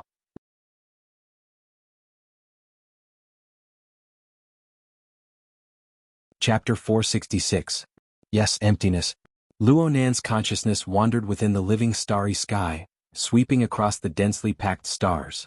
However, he was unable to find the structure of the middle-aged man's life sketch. Not even the shrouding nebula that powerful people were accustomed to could be found. Luo Nan was unable to see anything that he could use as a reference. However, the middle-aged man was just a few hundred meters away, chatting with Emoya, Haijin, and Wang Emo. They talked about the performance in the evening and the style and characteristics of the Mountain Stream Band. From their words, it was clear that they were experienced fans of the music industry, or even industry insiders. That's right, I can use my mental senses to interfere with the material plane, and I can clearly sense his vital signs. His breathing, heartbeat, and body temperature were normal. The physical body can be seen, but the spirit is nothingness? Luo Nan felt his blood run cold for a time. Is this fellow a human or a ghost? This was the first time Luo Nan encountered such a situation ever since he constructed the living starry sky. Back when he was at Fudong Great Dao's Frost River reality, he sensed President Ouyang's logic world. He sensed the long-distance clash between Her Majesty Empress Wu and the upper echelons of the Order of Justice, causing the starry sky to sway and nearly collapse. That was a real feeling. It was absolutely not an emptiness that he could not touch now. Luo Nan was stupefied for a few seconds before he suddenly came to a realization. Such a strange character was standing together with his sister. It was hard to understand what he was thinking. Without another word, he turned around and ran. Halfway through, he suddenly realized something and used the hexaear to send a message to Qin Ikuan, who was not far away from him. Qin Ikuan transferred the image he saw to Qin Ikuan. Help me investigate this man. He's with my sister now. I'm on my way there. Also, I need help. Speaking to this point, Luo Nan recalled how Emoya had addressed the middle-aged man. He added, "This person's name is Luo Yuan. It's probably this sound." Things had happened in a rush. Luo Nan's explanation was like a clap of thunder on the flat ground. It startled Qin Ikuan so much that he was in a complete mess. The exclusive security personnel who had been slowly tailing them in the car had their pleasant afternoon time come to an end. People jumped out of their cars one after another and ran wildly in Luo Nan's direction. Qin Ikuan was the fastest to arrive. He blocked Luo Nan before he could turn into the underground passageway where Emoya and the others were. "Mr. Luo, please let us handle this." Qin Ikuan didn't give Luo Nan the chance to refuse. He relied on his powerful arm strength to firmly control Luo Nan at the corner. At the same time, he ordered his underlings to split into two groups. One of the groups carried light weapons and quickly approached Emoya's position, locking onto the dangerous target. Everything had just been arranged when Luo Yuan suddenly smiled from Emoya's side. His gaze swept to the side to the rear. He was clearly pointing at the corner that was blocking Luo Nan and Qin Ikuan. Luo Nan used his mental senses to observe this detail. His heart skipped a beat, but he saw the middle-aged man bid farewell to Emoya. "I still have things to do today, so I can't chat much. I'll be leaving first. I wish you all a successful performance." This person shook hands with Emoya and the others one by one. Even Ma Lu and Huang Xiangdong, who were drunk and muddle-headed, were not spared. Then he passed by them and went straight down the underground tunnel. Luo Nan and Qin Ikuan both let out sighs of relief when they saw the situation. Qin Ikuan immediately gave a more dependable order: "Follow him evenly. Don't act rashly." A few seconds after the order was issued, Mr. Luo Yuan turned into aisle 4 not far away and disappeared from most people's sight. The security personnel in charge of tracking reported, he went up the escalator and entered the municipal plaza area. It's estimated that he has left a safe distance. Should we continue tracking him? Qin Ikuan glanced at Luo Nan. "Continue. Connect to the surrounding surveillance. We need to confirm the time period before and after. I'll contact the branch and do my best to figure out his social identity as soon as possible." The last sentence was directed at Luo Nan. Luo Nan nodded slightly and let out a secret breath of relief. Due to the privacy of the living starry sky, Luo Nan couldn't say clearly why he suspected this person. He was worried that he wouldn't be able to explain himself. But clearly he was overthinking things. With his current status in the society and his famed mental senses, Qin Ikuan and the other security personnel from top to bottom didn't question him at all. They even used the high-grade resources of the branch without the slightest hesitation. Soon, Luo Yuan's movement trajectory appeared on the hexaear. Actually, Luo Nan had locked onto him. Though the mental plane was empty and Luo Nan was unable to directly locate him, he could still indirectly monitor him through the surrounding personnel. Under everyone's gazes, Luo Yuan boarded a flying car that had been waiting for a long time outside the municipal square and slowly drove away. Luo Yuan didn't make any other contact during this time. And the latest surveillance results came out. This person had entered the municipal plaza area for around 20 minutes. He had been walking the entire time without stopping until he met Emoya and her party. It seemed that this person had come specifically to chat with Emoya and the others. He would leave after he finished chatting. Anyone could feel an extremely strong sense of purpose when they saw the movement trajectory organized by the security personnel. Luo Nan just felt a chill from the bottom of his heart. The actions of this Luo Yuan posed an immeasurable threat to him and even his family members. Luo Nan couldn't help but make a few deductions in his mind. The results made his scalp faintly swell. This sort of monster was empty on the mental plane. Most of Luo Nan's mental abilities became mere decorations.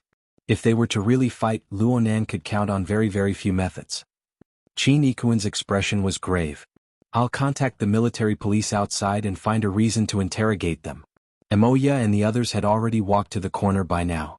They were a bit surprised to see Luo Nan and a stranger leaning against this place. Luo Nan suppressed the uneasiness in his heart and asked Emoya as if nothing had happened, I saw you talking to someone just now. Who's that? Oh, that. His name is Luo Yuan. We met at the Man Town Music Festival. He's an uncle with an awesome smoky voice. He's especially good at seducing people. Wang Imo added, the expression of the wilderness minor tune is very strong. According to him, he can only get the taste out of searching for treasures and picking up girls in the wilderness all year round. The wilderness? Luo Nan and Qin Ikuan exchanged glances once more. This was even more troublesome. Were vagrants included? Qin Ikuan immediately gave an order to his subordinates. Search the vagrant database. Prioritize the area around Xia City. All information from the security personnel went through the psychic wave network. Outsiders wouldn't be able to find out. However, Qin Ikuan standing here was already very eye-catching. Emoya cast her gaze over. She was a bit puzzled. This is? Oh, Brother Qin is a friend I met at the Daoguan. Luo Nan's brain suddenly jammed when he spoke to this point. He could only throw the blame away. Luckily, Qin Ikuan's skill at throwing the blame was quite high. He had a calm smile on his face as he took the initiative to introduce himself. I'm Qin Ikuan. I met Nanster during an exchange at the Daoguan. I work for a security company. Our company is responsible for patrolling the area for the university students' demonstration today. Emoya gave a simple introduction of the people here, and the two sides got to know each other. While they were introducing each other, the latest information regarding Luo Yuan came back. Luo Nan and Qin Ikuan didn't feel too good when they received the news. No one? How could there be no one? Yes. There were no traces of this person in the car. The driver is an employee of a regular car rental company. He doesn't know anything. He said that after the customer got off the car, he never came back. I feel like he's missing a piece of his memory. It's like he was swallowed by a ghost. The road that stopped Luo Yuan's flying car had already exceeded the range of Luo Nan's mental senses. Luo Nan was unable to directly sense the situation at the scene, but the information he received made his hair stand on end. Afterwards, Qin Ikuan requested his subordinates to investigate the surveillance, but there were no traces. That person really was like a spirit. He suddenly appeared and then disappeared. The situation was heading toward a serious trend. Luo Nan and Qin Ikuan exchanged opinions. On the plane of reality, Qin Ikuan was a complete opposite of his usual taciturn attitude. He faced Emoya and the others with a warm smile. I heard from Nanster that you guys are signed artists and public figures. The flow of people in front is getting bigger and bigger. Soon a group of students will pass by. It's inconvenient to continue like this. How about this? I'll open up a reserved safe passage. Everyone can pass through here. It'll save us a lot of trouble. Emoya and Haijing never thought that there would be such a good thing. They were a bit hesitant. Is that okay? No problem. It's our duty to avoid possible accidents. Qin Ikuan spoke a few words through his wristband in a dignified manner. Then he guided everyone into the closed and deactivated escalator. The deactivated escalator started operating once more as soon as they went up. Now Emoya and the others had no more doubts about Qin Ikuan's status and authority. Plus, they were very interested in the mysterious and hot-blooded Taoist career. Soon, everyone started chatting enthusiastically. Little did they know that many people were holding their breaths in rapt attention in this temporarily open safe passage. Some were so nervous that their palms were sweating. Everyone couldn't relax for even a moment before the fellow who called himself Luo Yuan re-entered the surveillance field of view. Luo Nan and the others returned to the Tonghui building in a strange atmosphere. Qin Yikuan couldn't follow them back in here. Otherwise, it would be very difficult to explain his identity. But the society was truly resourceful. Luo Nan had just said goodbye to Qin Yikuan and entered the private elevator when someone who called himself the deputy head of the building's security followed them. He wore a well-ironed uniform and his gaze crossed with Luo Nan's. This deputy head had just gone for a morning run with Luo Nan 2 days ago. He was an ability user retired from the military. His name was God, and he was the deputy head of Luo Nan's security team. He and Qin Yikuan took turns taking care of Luo Nan's daily security work. Today was supposed to be an off-duty day, but considering that the situation in the municipal square was different from home and school, he rushed over to strengthen the security force. He was a responsible uncle. Although Hai Jing was one of the people in charge of Mingtang culture here, it was impossible for him to control the security personnel of the entire office building. He didn't care when he saw that there were no problems with God's clothes and authority. As the elevator went up, he asked a few questions about the situation of the underground passageway that led directly to the backstage. God answered fluently and gave him the contact number of the person in charge. Hai Jing had already saved it, but he was still very grateful.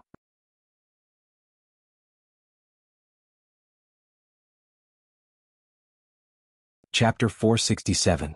When the elevator reached the 56th floor, it was already 3:45 p.m. For Mountain Stream and all the artists from Mingtang culture, this was the real battle preparation stage. They didn't need to think about practicing anymore. All they needed to do was relax and adjust their state of mind. Hai Jing drinking with a group of people might seem out of line, but it was actually a prelude to relaxing. It was perfect for a grassroots band like Mountain Stream. It could be said that he had put in a lot of effort. However, it wasn't easy to get rid of the effects of drunkenness. As soon as they returned to the practice room, Hai Jing acted like a manager and ordered all the members of Mountain Stream to sleep, especially Huang Xiangdong and Ma Lu who had drunk too much. Ma Lu's alcohol tolerance was fine. He just squatted on the floor and refused to get up. Huang Xiangdong, on the other hand, was extremely excited. He picked up his beloved bass and played an impromptu solo. It was rare that he was still in tune. In the deep sound Hai Jing arranged methodically, the wake-up time is at 4:30 p.m. There are still 45 minutes left. You are all old drunkards and have taken drugs. There is enough time. I will arrange for the transportation of the instruments and send them directly backstage. For now, don't think about anything else. Have a good sleep. Wang Mo raised his hand, but Brother Jing, we are still missing one person. Hai Jing was stunned. Alcohol still had an effect on him. He didn't realize that the drummer, Shui, had not returned yet. He reacted quickly, don't worry about it. I will contact her. He said it lightly, but after 2 rounds of calls, Shui did not pick up. No one could stay calm now. Without one person, how could they perform at night? Huang Xiangdong, who was still drunk, roared, I would have F***ed her 2 months ago. Emoya kicked him against the wall. Huang Xiangdong and Shui Jing had been a couple for a period of time, but they had broken up. Although their band was small, there were many messy things going on inside. In the midst of the chaos, Shui finally picked up the 3rd round of calls. She said that she had just returned and would be there soon. Not long after, the door to the practice room opened. Shui walked in. Her long hair was wet and she was panting. Her face was bright red. From the smell of her breath, it seemed that she had drunk too. Huang Xiangdong glared at Shui. He wanted to say something to his ex-girlfriend, but he was also drunk, so he didn't have the qualification to say that. He could only vent his anger by pulling the strings. Bass's low voice swept through the training room again. However, the next moment Hai Jing snatched it away. Sober up, take a bath, change your clothes and sleep. This is your current task. There is no time to waste. Hurry up. Shui snorted and went to the lounge. He staggered a little. Emoya asked her, are you okay? There are sobering pills here. Okay. Shui flipped her hair and couldn't help laughing. When she reached out to take it, she didn't even manage to catch it. Luo Nan frowned from behind the door. Poor sense of distance. Chaotic emotions. Signs of stimulating activity in many areas of the brain. Did this sis take drugs? Taking drugs to get high before a performance was a bad habit of many bands in the industry, and many people had been ruined by it. Shuiyi's method in the long run was really not wise. In any case, the matter was resolved perfectly for now. Luonan didn't need to stay in the mountain stream band's room any longer. He called out to them and left, saying that he was going to rest for a bit. Outside the door, God stood in the hallway waiting. Cat Eyes was next to him. Cat Eyes had already received some news. She chuckled, "What's wrong? Did you cause trouble again?" Luonan was too lazy to answer. He asked God, "Is there any news about that Luo Yuan?" God shook his head, "Not yet." Why did he suddenly disappear? Luonan felt a bit of a headache. However, the three of them were not company personnel standing in the hallway. They were quite eye-catching, so Luonan made the decision to choose a place to discuss matters. It was room 5627. He had the authority and password and there was no one there. The automatic cleaning system of Tonghui building was trustworthy. Luonan didn't discover any traces of the indescribable path after entering the room. The air was still quite clear. He sighed and stretched. He warmed up his muscles and bones, pondering what to do next. God spoke up at this time. "There's the latest information regarding that Luo Yuan. Have you found him? Where is he?" "No. We haven't found any traces of the target, but we have some clues regarding his identity." The society had never stopped collecting and organizing information ever since Luonan's warning. Fortunately, this Luo Yuan didn't seem to be a particularly low-key person. The three of them could access the psychic wave network, and the relevant information could be easily shared. God gave a further explanation. Luo Yuan, a vagrant of the wilderness. He's a relatively famous gene dealer. A nicer way to describe a so-called gene dealer was a gene merchant. This occupation used various methods to collect valuable genetic samples and provide services to various laboratories that did related topics.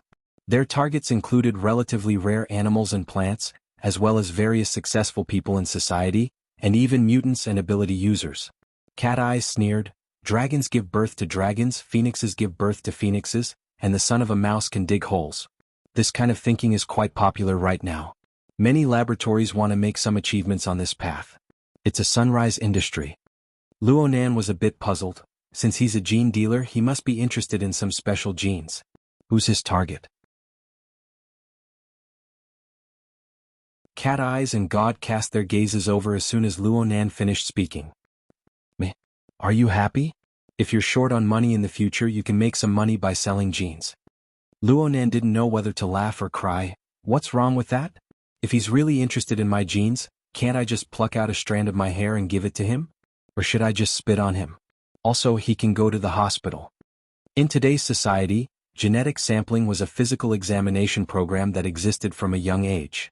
Every few years, the Public Welfare Department would go to schools and families to collect genetic samples to screen for various fatal diseases. There was also a common saying that the government did this in order to perfect the human gene pool and strengthen their ability to control society.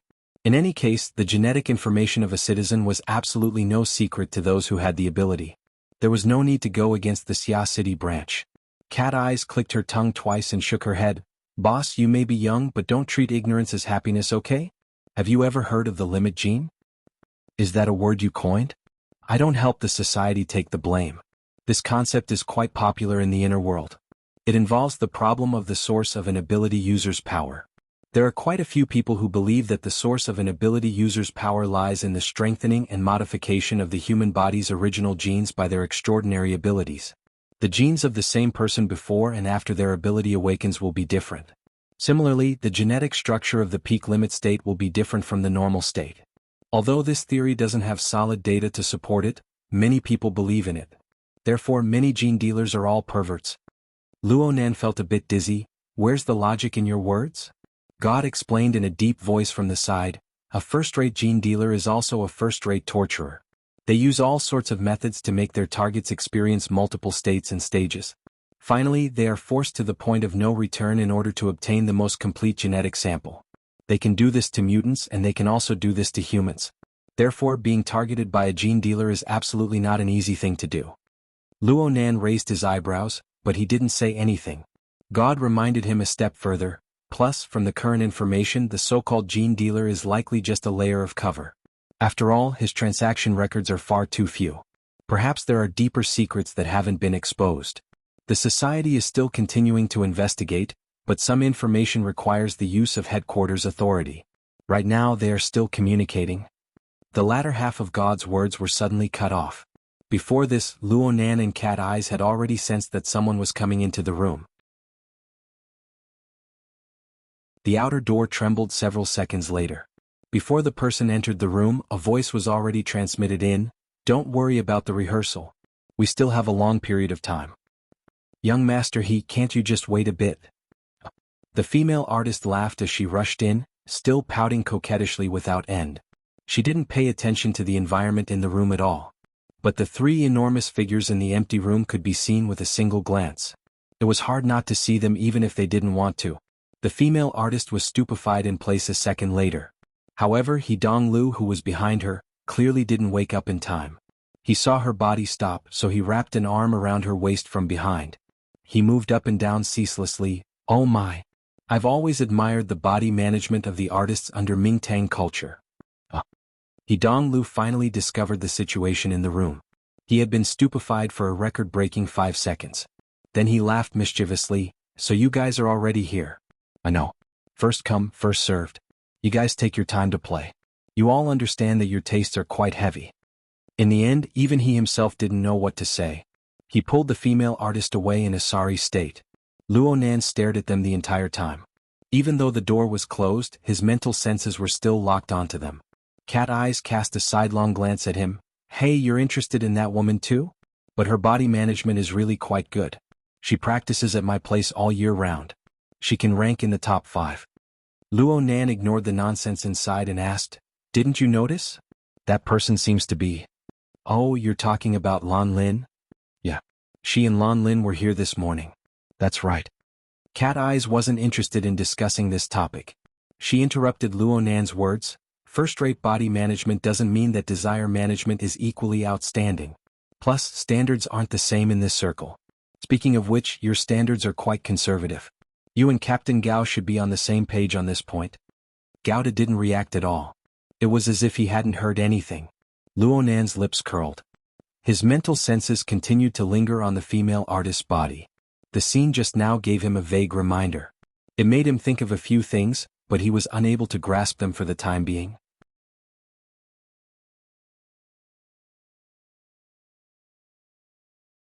Chapter 468. Simply waiting was boring. But if there were clear things to do during this time, the flow of time would be astonishingly fast. Soon it was already 4:30 in the afternoon. Hai Jing, who had gone through the wake-up call, contacted Luo Nan and asked him if he wanted to follow the Mountain Creek Band and the BHD Band to the backstage waiting room. Luo Nan responded smoothly, "Okay, I'll go right now." But God and Cat Eyes cast their gazes over the moment the words left his mouth. They didn't seem to agree with him. Luo Nan hung up the call. He felt a bit guilty, but he still asked, "What's wrong?" Cat Eyes chuckled. "If the gene dealer's target is you, aren't you afraid that the several 100,000 people in the municipal plaza will be buried along with you, given your ability to stir up trouble? I'm indebted to you for thinking so highly of me." No. I think you're being too conservative." Using some extremely vulgar words to describe a certain person, he was simply born for the grand occasion. Frost River Reality and Ocean Sky Cloud City were things that everyone knew about. Back at Aurora Cloud City, he had only watched from the sidelines. He had not even taken part in the battle. This was also the effect of an earthquake. Famous experts like An Wang, Snake Tongue and Mo Luan had fallen one after the other. Why did the Xia City branch arrange a security team like they were serving a lord? They were on guard the entire time. Even so, Aurora Cloud City nearly failed to turn over. Right now, Cat Eyes had the attitude of facing the Demon King of Calamity in conversation. Of course Luo Nan was aware of this. He could not help but glare fiercely at her. But he could not deny that this was indeed a problem. It was not that Luo Nan did not consider it. But if he were to intervene from another angle, the problem would still be serious. What if the drug dealer's target is Emoya? After all, he has been in contact with Emoya and the others ever since the Man City Music Festival. And from the trajectory of his actions, he has an extremely strong goal. Cat Eyes curled her lips. If his target is your sister, do you think that you two siblings will be able to reunite in Xia City? Luo Nan rolled his eyes and did not reply. See, I told you so. Boss, and I'm saying if, an assassin targeting you uses your family as bait to lure you into making a stupid decision, then his workload should be reduced by a lot. Right when Luo Nan was choking, God took the initiative to speak. If Mr. Luo is worried, then a relatively moderate countermeasure is this. Mr. Luo and Miss Moya will be separated. Our security forces can be appropriately divided. Qin Ikuan will be responsible for Miss Moya, and I will be responsible for Mr. Luo. Add Cat Eyes and the people transferred over from the society. Diversion? Cat Eyes widened her eyes. Captain Gao, what kind of *T contingency plan is this? Do you think that the enemy someone provoked is the same terrorist you dealt with in the army? Cat Eye's evaluation was very sharp, but this did not mean that she cared about Luo Nan that much. She was just picking at him out of habit. God was not angry. He simply replied, the security team must respect Mr. Luo's wishes. This is the first time I've realized that security work can be so humane. That's because Mr. Luo isn't a wealthy businessman with a big belly. When Vice President he arranged the mission, he mentioned that Mr. Luo has the ability to break free from security forces. If he doesn't cooperate, security work is just empty talk. God spoke up to this point, but he still added, Mr. Luo has taken good care of us up until now. Cat Eyes giggled, in other words, you guys are just waiting for him to blow up, right? Continuing to speak would just be bickering. God rationally shut his mouth and said nothing. Luo Nan knew that God had suffered a calamity because of him. He simply ended the topic, I'll go meet up with Moya and the others first. Speaking of which, I'll just kidnap Moya and bring her home. Pretend I didn't say anything. In any case, finding Luo Yuan is the safest method. He was just about to get up when Hai Jing called, Nanster, it's a bit messy upstairs right now. It's not easy to arrange people. Do me a favor and leave the elevator open. If the main elevator isn't enough, then the backup elevator is fine. Okay, got it, Brother Jing. Luo Nan responded as his mental senses directly covered the area. For the sake of secrecy, Mingtang culture had refused to use the public elevator when they reserved this floor. There was only one dedicated elevator and one backup elevator. There were at least 100 people on this floor, including artists, assistants, and staff. They were all gathered at this time and they all had to rush backstage. Even though they had already considered the diversion, the elevator's usage rate was still extremely high. Luo Nan used his mental senses to scan the floor's situation. He saw that there was a large piece of luggage being transferred in the direction of the main elevator. He simply gave up on using the elevator. His consciousness swam to the backup elevator. He saw that a group of people had just gone down, so he used his soul strength to interfere with the material plane and pressed the down button. Cat Eyes let out a long sigh, mental interference with reality. Just use it on the elevator. Don't you hear the 100,000 ability users crying? The straight line distance between room 5627 and the backup elevator was at least 50 to 60 meters. Cat Eyes was barely able to track it. It wasn't that Cat Eyes couldn't press the button through the air, but she couldn't reach Luo Nan's level of lifting something heavy as if it were light. In fact, the vast majority of psychic ability users needed their consciousness to soak in for a long period of time to achieve a certain degree of resonance and fusion. Only then could they exert force. Cat Eyes was already a 1 in 100 talent among psychic ability users for her ability to realize her awakening. But her heart hurt when she compared her own methods to Luo Nan's. Thank you for the compliment. Luo Nan stood up and patted the dust off his butt. He spoke to Gauda, Captain Gao, I'll have to trouble you. Gauda didn't say much. He just nodded. It was quite interesting to say that the security team by Luo Nan's side were all taciturn, regardless of whether they were in charge or deputy positions. Luo Nan and Qin Ikuan had been discussing fighting quite a bit these past few days, so they were more familiar with each other. And Gauda was like this. Luo Nan had to admit that this kind of bodyguard was quite worry-free. He Yuan must have spent quite a bit of thought when she chose the members of his security team. Gauda and Cat Eyes wanted to discuss matters to take note of in their future cooperation, so Luo Nan pushed open the door and left first. He had just rounded the corner when a voice came from behind, Hey, who's that? Luo Nan didn't need to turn his head to know who it was. He hesitated for a moment before turning around. Sure enough, he saw a slightly plump woman. This was Shi Wei's assistant. It was because of her that Luo Nan transformed into a delivery boy this morning, causing quite a bit of trouble. Assistant Meng. Luo Nan finally remembered that he still had the status of a temporary worker at Mingtang culture. He immediately greeted her. You've worked hard this morning. Alright, what's your name again? You just arrived at the company, right? I've never seen you before.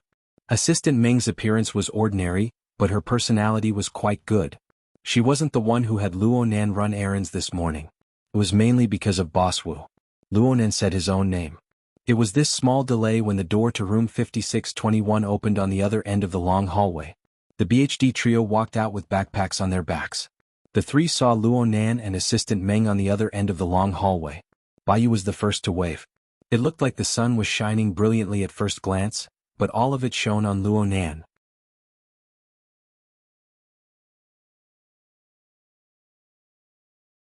Chapter 469. As they spoke, Yuqin walked out of the room a bit late. She didn't forget to close the door. At this time, Baiyu had already rushed out a few steps. She quickly passed through the long hallway and pounced forward. She hugged Assistant Meng and started rubbing her face. Even though Assistant Meng was sturdy, she still staggered from the long-legged chick Baiyu. All she could do was push her down with a face full of disgust. "I've been certified as an agent. Be careful that I don't ask you guys to come over and drink with those high-ranking officials and rich businessmen. Yeah, I have to be a bit more handsome." Baiyu giggled and didn't take it seriously at all. At this time, Shui Yuan and Clara came over to greet them.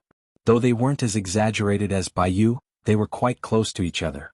It could be seen that this Assistant Meng had a good relationship with the BHD group. Only Yuqin walked straight to Luonan's side and bowed slightly. "Mr. Luo." Luonan nodded in response, but he remembered something. "I've wasted quite a bit of your time today. I think I heard Baiyu mention that you have an appointment tonight? I'm just watching a show with a friend. I'll be there when the time comes." Yuqin took a deep breath and her voice became a bit softer. "Mr. Luo, do you want to come along?" No thanks. I still have things to do. I'll probably leave in a bit." Luonan and Yuqin chatted for a bit before he heard his name called. It started when Baiyu asked Assistant Meng what she was going to do. Assistant Meng said that she was going to buy something for Shi Wei. "Let Luonan run some errands." No need. You guys are busy." Assistant Meng shook her head fiercely. She had a kind temperament. Without Chief Wu by her side, she certainly wouldn't order people around. "If I don't do this, then why would I be an assistant?" Baiyu urged with all her might. "Don't be silly, sis. If there's a strong worker here, then use him. Don't be shy." Luonan stared at Baiyu with wide eyes. Were little girls nowadays this vicious? Just because she fell asleep while you were dancing, you want to sell her? Assistant Meng was really silly. She didn't know where Baiyu's enthusiasm came from. She could only shake her head and refuse. Seeing Assistant Meng insist, Baiyu didn't push it. She chuckled and said, "Silly sis, you're magnanimous. But this way, I don't have the face to speak for him." Huh. Luonan and Assistant Meng didn't understand. Baiyu stuck out her thumb and poked the back of her shoulder. "This man can be considered a friend of mine. Apart from being lazy and sleeping a lot, there's nothing wrong with him. By the way, he wasn't late to deliver tea this morning, was he?" "No. The service is quite good." "Yes, I can." "That's good. You didn't embarrass me." As Baiyu spoke, she suddenly swung at Luonan's chest. It looked intimate, but the strength behind her swing was truly fierce. If it weren't for the fact that Luonan had put in enough effort to temper his muscles and bones, he might have gotten a chest ache. However, Baiyu acted as though nothing had happened. Her eyes curved into crescents as she smiled. "In that case, Sister Meng, seeing that he is a competent lackey, can you satisfy his humble wish and give him an autographed photo of Sister Weiwei?" Meng's assistant was stunned for a second before she finally understood Baiyu's confusing thoughts. She immediately laughed. "Aren't you tired of going around in circles?" Baiyu blinked her eyes and acted cute. I'm not tired. How could I be tired of talking to Sister Meng? Alright, the autographed photo needs to be a bit more conservative. He might become a pervert after being provoked." Luonan didn't react. He still hadn't figured it out. What the hell is an autographed photo? What does he want with that thing? Assistant Meng had already agreed with a smile. No problem. It's worth it just because of your saliva, baby." "Sister Meng, you're awesome. Also, if there's a congratulatory message on it, don't write this guy's name. Just write." Baiyu turned around and saw Luonan in a daze. She sent him another elbow. "What's your cousin's name again?" "Oh, his name is Emopeng." Luonan finally understood. He did say that he wanted to get Shi Wei's autographed photo for his cousin back in the practice room, but that was just a random excuse. He forgot about it in the blink of an eye. He never thought that Baiyu would actually remember it. Assistant Meng laughed. "Don't worry about the name. Luonan, you have my number. Send me a message later and I'll ask Sister Weiwei to sign it. Then I'll let you know." No matter what the nature of the matter was, Luonan needed to express his gratitude since Assistant Meng was willing to help him. He immediately bowed. Thank you, Assistant Meng. Don't leave anyone out. Bai Yu tugged at Luonan and raised an eyebrow. What do you think? I'm a good friend, right? You're a good friend. Luonan gave a thumbs up. Honestly speaking, he was a bit touched. Even though this little girl's gossipy nature was quite terrifying, her merits were quite clear. The door to room 5627 opened once more at this time. Cat Eyes and Gouda came out and the group met up in the corner. The BHD trio let out sighs of relief when they saw Cat Eyes. They were even pleasantly surprised. Bai Yu was the one with the fastest mouth. She immediately shouted, "Teacher, where did you go just now? It's not like I can replace you guys on stage. Since my teaching mission is complete, I can go anywhere." Cat Eyes answered casually and introduced Gouda to them. You can call him Captain Gao. He's a professional security guard. If you guys are facing a calamity today, count on him for your survival. The BHD trio, Assistant Meng and Yu Qin were all stupefied. 2 seconds passed before Clara, who had top-notch communication skills, sighed.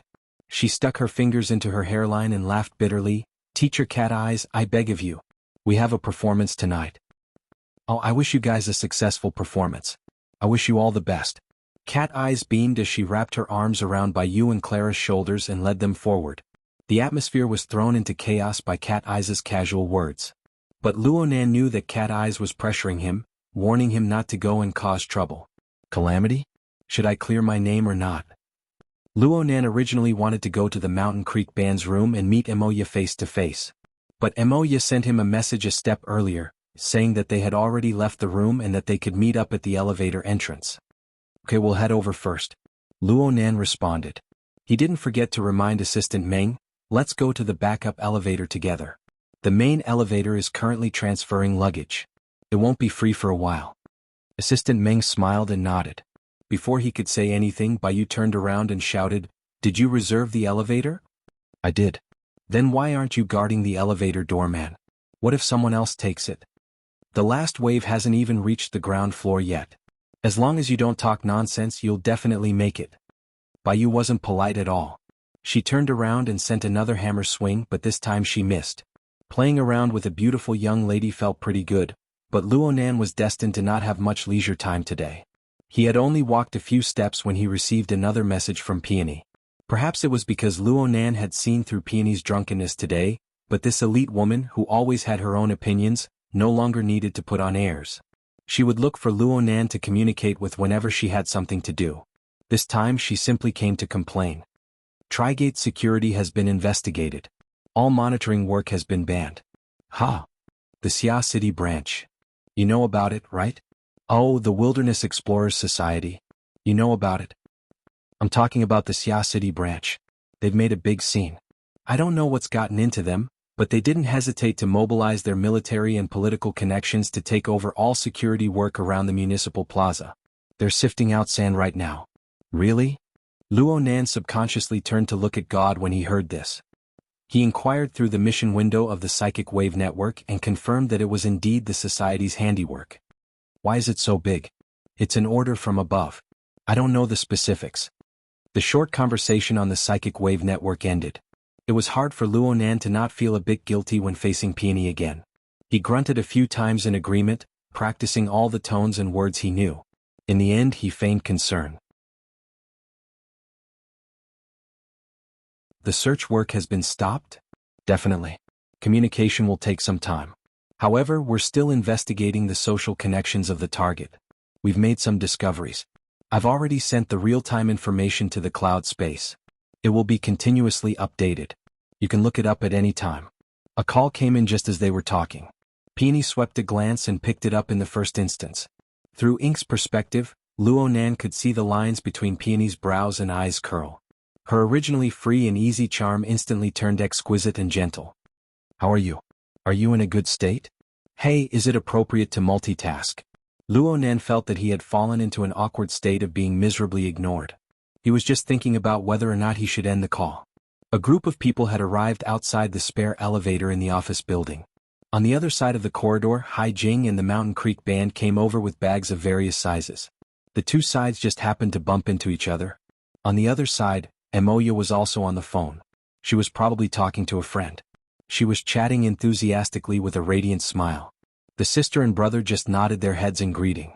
Hai Jing took command in the first instance and rushed everyone to the elevator. The office building had limited resources. The spare elevator left for Mingtang culture was transferred from the property elevator. It was located in a small compartment next to the fire escape. The elevator was only 7 or 8 square meters in size. The two groups, plus Luonan and the others, already had 14 people. Their luggage was more or less stuffed to the brim. As a security personnel, God instinctively furrowed his brows when he saw so many people crowded together. The first thing Clara did after entering the elevator was to look at the number of people the elevator could carry. She let out a breath of relief when she saw that there were 16 people. Luckily, we didn't exceed the limit. What's there to be afraid of? In any case, it's not our turn to run up the stairs. Baiyu spoke and her gaze hooked at Luonan. Her meaning was self-evident. She was used to messing around with Luonan, but she forgot that there were still a bunch of bastards who had slaughtered their way out of the underground circle. Especially since they were still drunk. The most lively of them all, Huang Xiangdong, whistled on the spot. Youngsters these days have a hierarchy? Their postures are worrisome at this critical moment. Emoya, what are your thoughts as the older sister? Emoya directly picked up the phone and just gave a middle finger. Though Baiyu was unable to incite Emoya, she was so embarrassed that she couldn't stand still. She shrunk behind Shui Yuan and Clara's shoulders. Luonan knew that he absolutely could not answer, or else there would be no end to it. He learned from Emoya and rolled his eyes. He tapped his wristband, indicating that he had a call to answer. He squeezed out of the crowd and blocked the entrance to the elevator. He was rejoicing in his heart. Fortunately, Peony was communicating through a rubber band. He needed to transform on the mental plane. Otherwise, he would have leaked out everything with his troublesome method just now. Malu laughed with a hoarse voice. You don't need to stand guard at the entrance. We're a bunch of people squeezed in here. It's hard to get a pin inserted.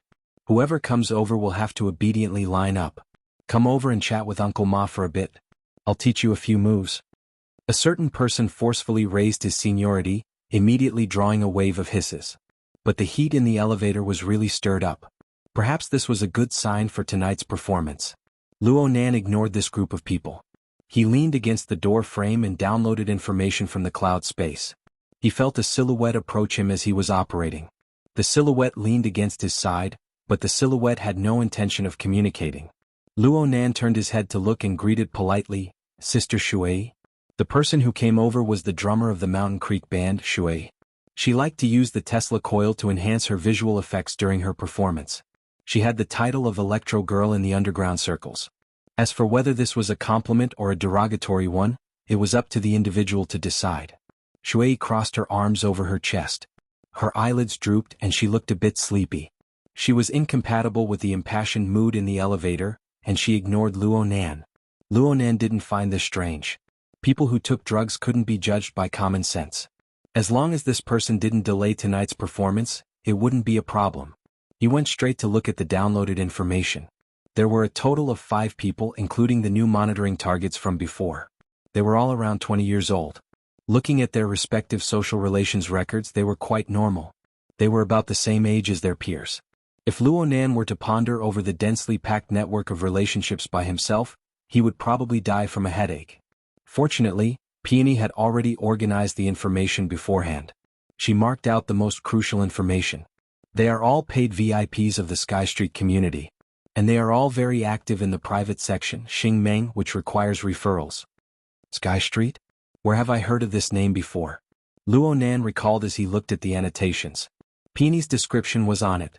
Sky Street, East Asia's largest information distribution center for the entertainment circle. Oh, it's that. Luonan suddenly understood. Wasn't this the gossip community that Baiyu had logged into when she searched for the latest news on Shiwei in the morning? But what was that Xingmeng section for?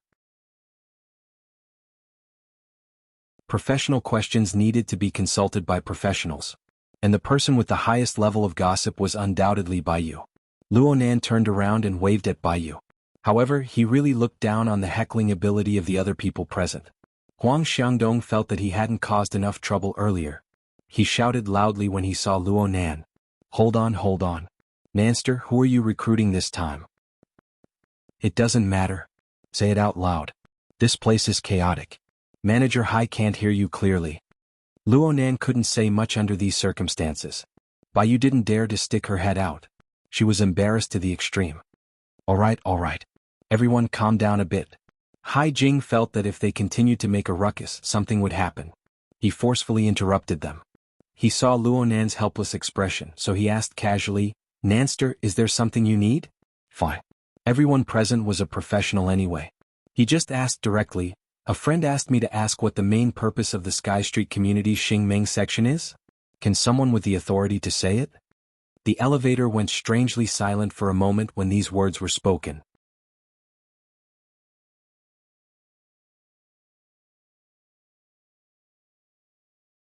Chapter 470.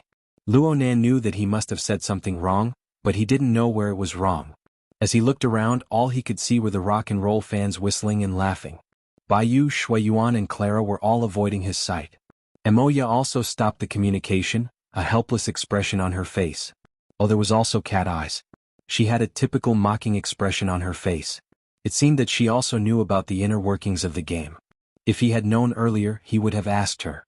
Luonan wasn't an idiot. He knew from looking at the situation that the Xingming edition was most likely the route of, "The noble circles are truly chaotic." "Forget it, pretend I didn't ask." Ma Lu laughed when he heard Luonan's words. He didn't continue to tangle with Luonan. Instead, he pointed at Emoya. "Say, do you think your brother is pretending to be pure? Or really pure?" Emoya would not answer such a retarded question. "Okay. Who wants to dispel Luonan's doubts? Let's chat in private. Don't turn a deaf ear to my words. Hurry up and check your bags. If anyone dares to say that they're short weight, I'll make sure he or she works for the company for free for the next 2 years." Hai Jing finally brought out the cold-blooded style of a manager and forcefully controlled the situation. The two teams responded in a scattered manner. Luonan immediately sent a private message to Cat Eyes. "Send me the relevant information. Don't worry, wait a few more minutes. Maybe some girl will edit it for you in private." "Cut the crap. Alright, you are the boss. Actually, I don't know much about it. I only heard that the Star Dream version is actually the one-night stand version. The ones who are active in it are mostly flesh and blood. Occasionally there will be some naive ones. Of course, the main selling point was the male and female celebrities. They solve their physiological needs, while the other side enjoys the halo of fame. Some professionals even earn some extra money. That's about it. This should be considered semi-public, right? That's what I want." "All right." The general situation was pretty much the same as what Luonan had imagined. He didn't waste any more time, immediately contacting Peony and summarizing this matter. He also delivered his analysis. The 5 surveillance targets are all ordinary families. They should be fanatical fans or prey. If there really was an intersection on this page, then the intersection point should be a certain celebrity. This circle shouldn't be too big, so it shouldn't be a problem to find the source of the infection. "Hey, are you listening?" Luonan gazed at Peony through Ink's perspective. At this time, that person was sitting quietly in a high-altitude restaurant, overlooking the entire municipal square from the window. But Luonan didn't know why, but he felt that her eyes weren't quite focused. "You were just flirting with your lover a moment ago, and now you want to break up?" Just as Luonan was about to call out again, Peony raised her hand and lightly brushed away the messy hair on her forehead. Her long and slender fingers just happened to block Ink's line of sight, making it hard for Luonan to see clearly. After a brief second, Peony responded, "No need to repeat yourself a second time. What you're saying is that someone with stage 2 or 3 infections is spreading the mutated virus through sex in a small circle." The straightforward and accurate description made Luonan a bit uncomfortable. But this little stimulation seemed to have stirred up a certain part of his brain, giving him some subtle and unclear feelings. Did I miss out on some information? "Hey, are you listening?" Peony flicked her hand and flicked her sword back. Her words were exactly the same as what Luonan had said before. "Yes, I understand. Alright, I'll get back to you as soon as possible." "So that's it. Also, what's up?" Peony cast her gaze outside the window. Her gaze just happened to meet Ink, who was hooked onto the windowsill. It was unknown when her eyes, which had been overflowing with light, had condensed once more. They were bright and clear. "I wish you good luck, Mr. Partner." "Thank you." Luonan's mind was filled with bewilderment. Fortunately, he had a clear direction of investigation no matter what. Even if part of the problem was solved, he still let out a breath of relief. The backup elevator had already hit the bottom and bounced back. The group of people were about to head backstage. But Luonan's mind was still undecided. He needed to ponder over how to deal with the gene dealer's challenge. Perhaps listening to the opinions of professionals and maintaining a distance from Moya would be a decent plan? Luonan noticed two rather unexpected characters walking over to the backup elevator just as he was thinking. Around 10 seconds passed before the wooden door to the fire escape opened. Two people walked in one after the other. People subconsciously looked over at the elevator, and many people's nerves instantly tensed up. Director Wu. The person who came over was the highest leader of Mingtang culture here, Director Wu Qingze of the Artist Department. Behind him was the second-in-command here, Haijing's immediate superior, Director Xia. Wu Qingze was also an acquaintance. Most people never expected that the big boss of the company would suddenly arrive. This was a true big boss, the kind that concerned everyone's jobs. Hello Director Wu. Hello Director Xia. Everyone saluted one after another. Even the normally arrogant and unruly members of the Mountain Creek Band had to put on a superficial act. Luonan didn't care.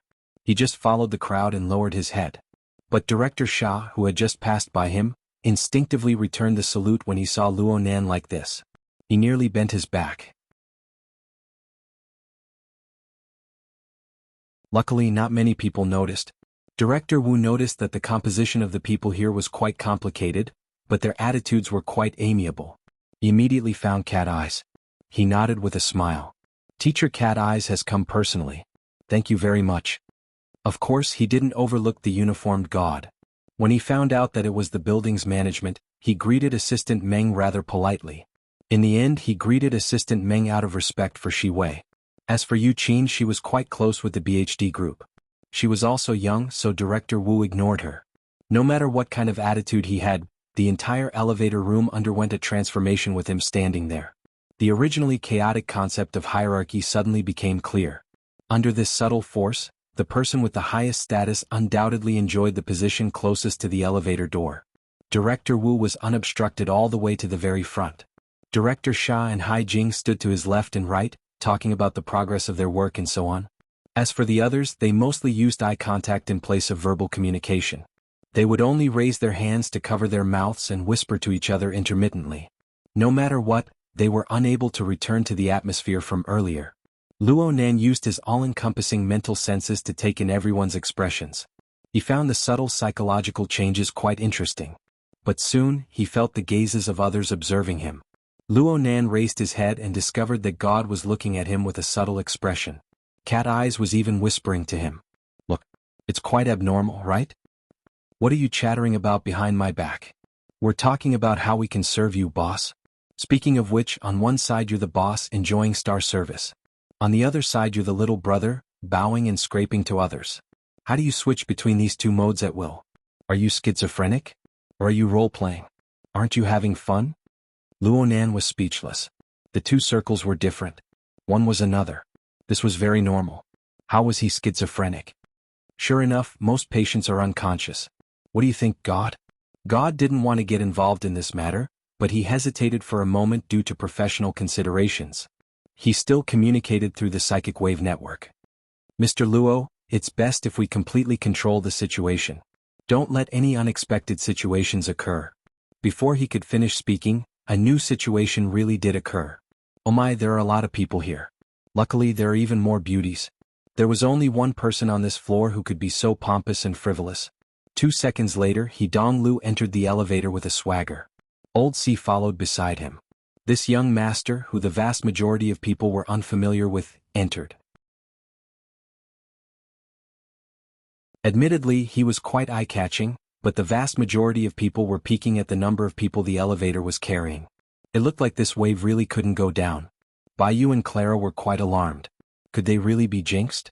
In front of the elevator, Director Wu's face sank for a moment. Clearly, his impression of Donglu was limited. Depending on one's position, one's standpoint would also be different. From the perspective of Director Xia, being able to use the company's resources to exchange for personal benefits was already the most ideal situation. But from Director Wu's perspective, the entire artiste department was his private plot. He absolutely didn't want a bird to steal food from it. It was just that this bird was an eagle and had a powerful background. He absolutely couldn't afford to offend him, so he could only pretend not to see him. Everyone would be quite embarrassed when encountering this sort of chance encounter situation. Director Wu adjusted his mentality a bit, and a smile reappeared on his face. He turned around and took the initiative to greet He Donglu. "Young Master He, it's been a while." He Donglu walked straight to the elevator door with Old C clearing the way. He responded with a chuckle. "Everyone's busy. Director Wu, you're constantly pushing out good works. As for me, I'm a loyal customer. We still have a tacit understanding." As he spoke, he turned around and swept his gaze over the faces of the few beauties present. He even winked. Most people would treat this micro-expression as a playboy's casual flirtation, but Luo Nan noticed who he was winking at. Shuei. Shuei leaned in the corner with her arms crossed. Her expression was cold, but her slightly accelerated heartbeat and breathing proved that her mood was far from as tranquil as it appeared on the outside. Could it be that she had been flirted with? Director Wu glanced at the crowd and slightly furrowed his brows. Suddenly he said to Hai Jing, "How about this? Little Hai, bring someone with you to check every room on this floor. See if you left anything behind, especially personal items and sensitive items. Let's not give the property management any trouble, and let's not give the paparazzi a chance to make a fuss." Hai Jing was a bit startled, but he quickly complied. Most people understood clearly in their hearts that Director Wu's move was a model example of using a fuss to make a fuss. In the end, this was just assigning the authority to get on the elevator. As for who Hai Jing would take away, one didn't need to use their knees to think to know. Luo Nan immediately suffered over a dozen gazes sweeping over him. Hai Jing's gaze fell on Luo Nan's face, giving him a slight hint. God and Cat Eyes both frowned. This was an unexpected situation. He Donglu had finally discovered Luo Nan. Or it could be said that he had found an opportunity to discover Luo Nan. He laughed more and more happily. Director Wu's thoughts are thorough. Alright, you over there. Go to Shiwei's room and get me 2 pieces of that unfinished snack. Hurry up. I'll be on the car in a bit. If you really can't do it, I'll run down the stairs. Luo Nan was truly speechless. Surnamed He, you're crazy. Director Wu felt He Donglu's targeting. He was stunned for a moment when Director Sha jumped out from the side. He displayed outstanding initiative. I'll go with Hai Jing. It'll be a bit more convenient this way. Surnamed Sha was already kneeling behind He Donglu's back. He Donglu raised his eyebrows, but he didn't lose the opportunity to ridicule Luo Nan that easily. Okay. Then little brother, just make a trip for me. Run a bit faster. Maybe you can make it to the elevator. Before he could finish speaking, the jumping numbers on the panel of the elevator fixed. After a long back and forth, the elevator finally got into position and an electronic sound rang out. Director Wu, who was in front of the door, didn't think too much after receiving this prompt. In any case, the youngster He Donglu had his eyes on probably wouldn't have a good time. He wasn't willing to get involved, so he waved his hand at Director Sha. Hurry up and do it. He locked gazes with He Donglu as he finished speaking. They revealed smiles at the same time, switching to the social script. He Donglu seized the initiative.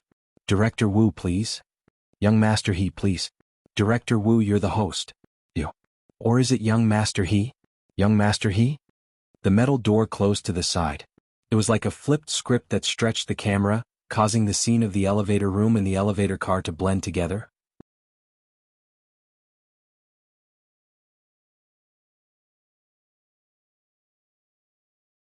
Chapter 471. The reason why the person in the elevator car was said to be a professional woman was because of the strong impression her clothing gave. She wore a light gray slim-fit short suit and straight pants of the same color. She wore a slightly conservative black high heel. Every detail indicated her identity. The only thing that stood out was probably the silver-gray metal case she carried in her right hand. However, compared to her clothing, that extremely sculpted face was perhaps the best match. The calmer she was, the more a chill naturally seeped through. It made people feel that she should have an extremely serious personality. It was precisely this first impression, perhaps in addition to her tall and slender figure, that effectively strengthened her aura. Furthermore, there was a dense mass of people outside the elevator. She was alone, yet she didn't make any unnecessary subconscious movements. She stood steadily in the car and didn't even have the intention of walking out. She only used her bright and sharp eyes to sweep across everyone's faces. Wow, a hardcore. As an assault bassist, Huang Xiangdong immediately felt that this was a rarely seen and challenging type. He subconsciously sighed. However, as soon as he spoke, he discovered that his voice was unusually loud. In fact, the ambient noise had suddenly been lowered, vividly setting off his idiotic moment. Huang Xiangdong hurriedly shut his mouth.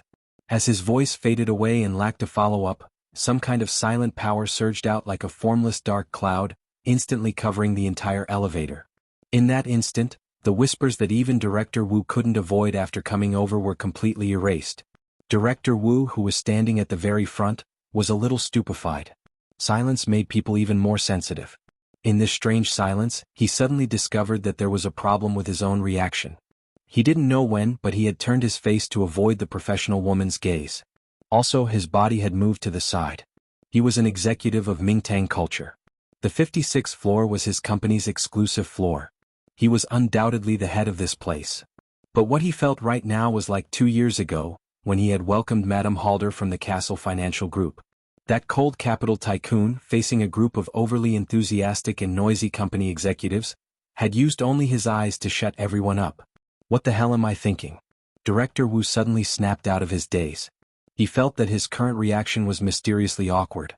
Actually, I'm abiding by the rules of ladies first, and first down, first up, right? Right? He subconsciously shot a glance at He Donglu. This young man was still blocking the entrance of the elevator. He looked even calmer.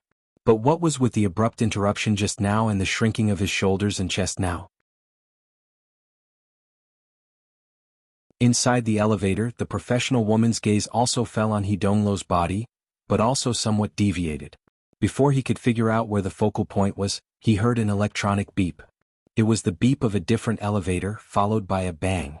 Old C, who had been silently standing at He Donglu's side, first lowered his head to look at his wristband. Immediately after, his figure reflexively straightened. He forcefully pressed his legs together and his heels touched. Reserve Lieutenant C. Guoxing of the 7th Coastal Special Warfare Brigade. The short and forceful sound of the army broke through the pressure of silence, yet it also completely changed the nature of this place. However, the people involved felt that it was only natural. 2nd Air Space Special Warfare Brigade Reserve Officer He Yuan. As a professional woman, He Yuan, she didn't need to change her posture. Her posture was the most standard. She looked at C. Guoxing and replied simply, "Please return to the team." Old C shouted, "Yes," and immediately raised his hand in salute. Soon after, he walked into the elevator with large strides. He arrived at the elevator control panel in front of He Yuan and stood still. He crossed his legs and rested for a moment like a door god. Only now did he slightly nod towards He Donglu. Then he completely restored his cold and hard military demeanor. His own bodyguard had been pulled away with a beep? Did he think this was a swipe of a card? He Donglu had roamed the world of hedonists for 20 years, yet he had never seen or even thought of such a situation. He stood there in a daze. He didn't respond to Old C's signal. However, he didn't remain in a daze for long. The continuous changes finally broke the nearly frozen atmosphere in the surroundings. A slight commotion began outside the elevator. Since up until now it didn't have much to do with them, the surrounding people couldn't help but paint all sorts of colors in their eyes. They used different angles to observe or exchange their own thoughts with their companions. Whispers rang out again. He Donglu stood at the very front, his back facing everything. He truly experienced what it meant to feel like there was a blade on one's back. If today's matter were to spread out, He Donglu would achieve the achievement of being a 10,000-year laughingstock in social circles in minutes. Really Motherf***cur. Motherf***cur. Awkward and absurd emotions finally took form and rapidly gushed out. He faced one of the most fearful gazes in his life and roared involuntarily, "Sis, what are you doing?" He Yuan didn't pay any attention to him. Her gaze shifted once more, piercing into the crowd outside. With He Donglu, the sacrificial victim, in front of her, no one dared to look her in the eye. Most people even learned from Director Wu, moving sideways one after another to avoid the frontal assault. They unconsciously opened up a passageway leading outside. The problem was that He Yuan didn't seem to have any intention of coming out. She just stared at the fixed target behind the crowd until their gazes met. He Donglu felt like he was about to explode. What was hateful was that even so, he was like a marionette. He involuntarily followed He Yuan's gaze and looked behind her. Then he saw a young wooden face. **CK. Frankly speaking, Luonan was a bit stupefied when he saw He Yuan appear in the elevator. But then the other side directly recruited Old C. Outsiders were muddle-headed, but he, Cat Eyes and Gouda, who were directly involved, had clear minds. The situation had escalated and it was extremely serious. Otherwise, with the resources of the society, how could they possibly find external help at the last minute? So when He Yuan cast her gaze over, Luo Nan instantly understood her intentions. It was time to get down to business. Luo Nan should have responded, but the moment the situation came to a head, he felt the blood squeezed out of his heart. It was as if it carried an electric current, so much so that his body was paralyzed.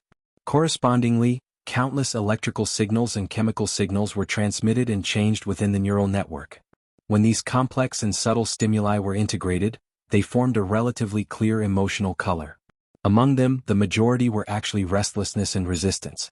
So Luo Nan didn't achieve an instant reaction like Old C. Instead, he maintained his silence. Cat Eyes and Gouda seemed to be a bit surprised by this. They both turned their gazes over. Luo Nan's facial expression didn't show, but the more gazes focused on him, the more intense the agitation in his heart became. This is embarrassing. What are you afraid of? Is there something here that you're afraid of? Actually, there wasn't. If there was something, it wouldn't be any substance.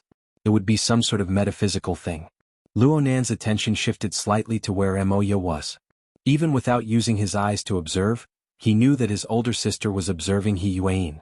She was quite interested, following He Yuan's line of sight in search of the next explosive target. She treated herself as a spectator, but she didn't know that there was a close relationship between the newcomer and her cousin. Originally, the two circles didn't intersect. Or it could be said that Luo Nan had always been careful to maintain the distance between the two circles. But at this moment, because of this sudden incident, the inner world and the original social circle came into direct contact, silently intersecting. Only then did Luo Nan suddenly discover that there clearly existed some sort of irreconcilable conflict between the two. This conflict was precisely the source of Luo Nan's fear.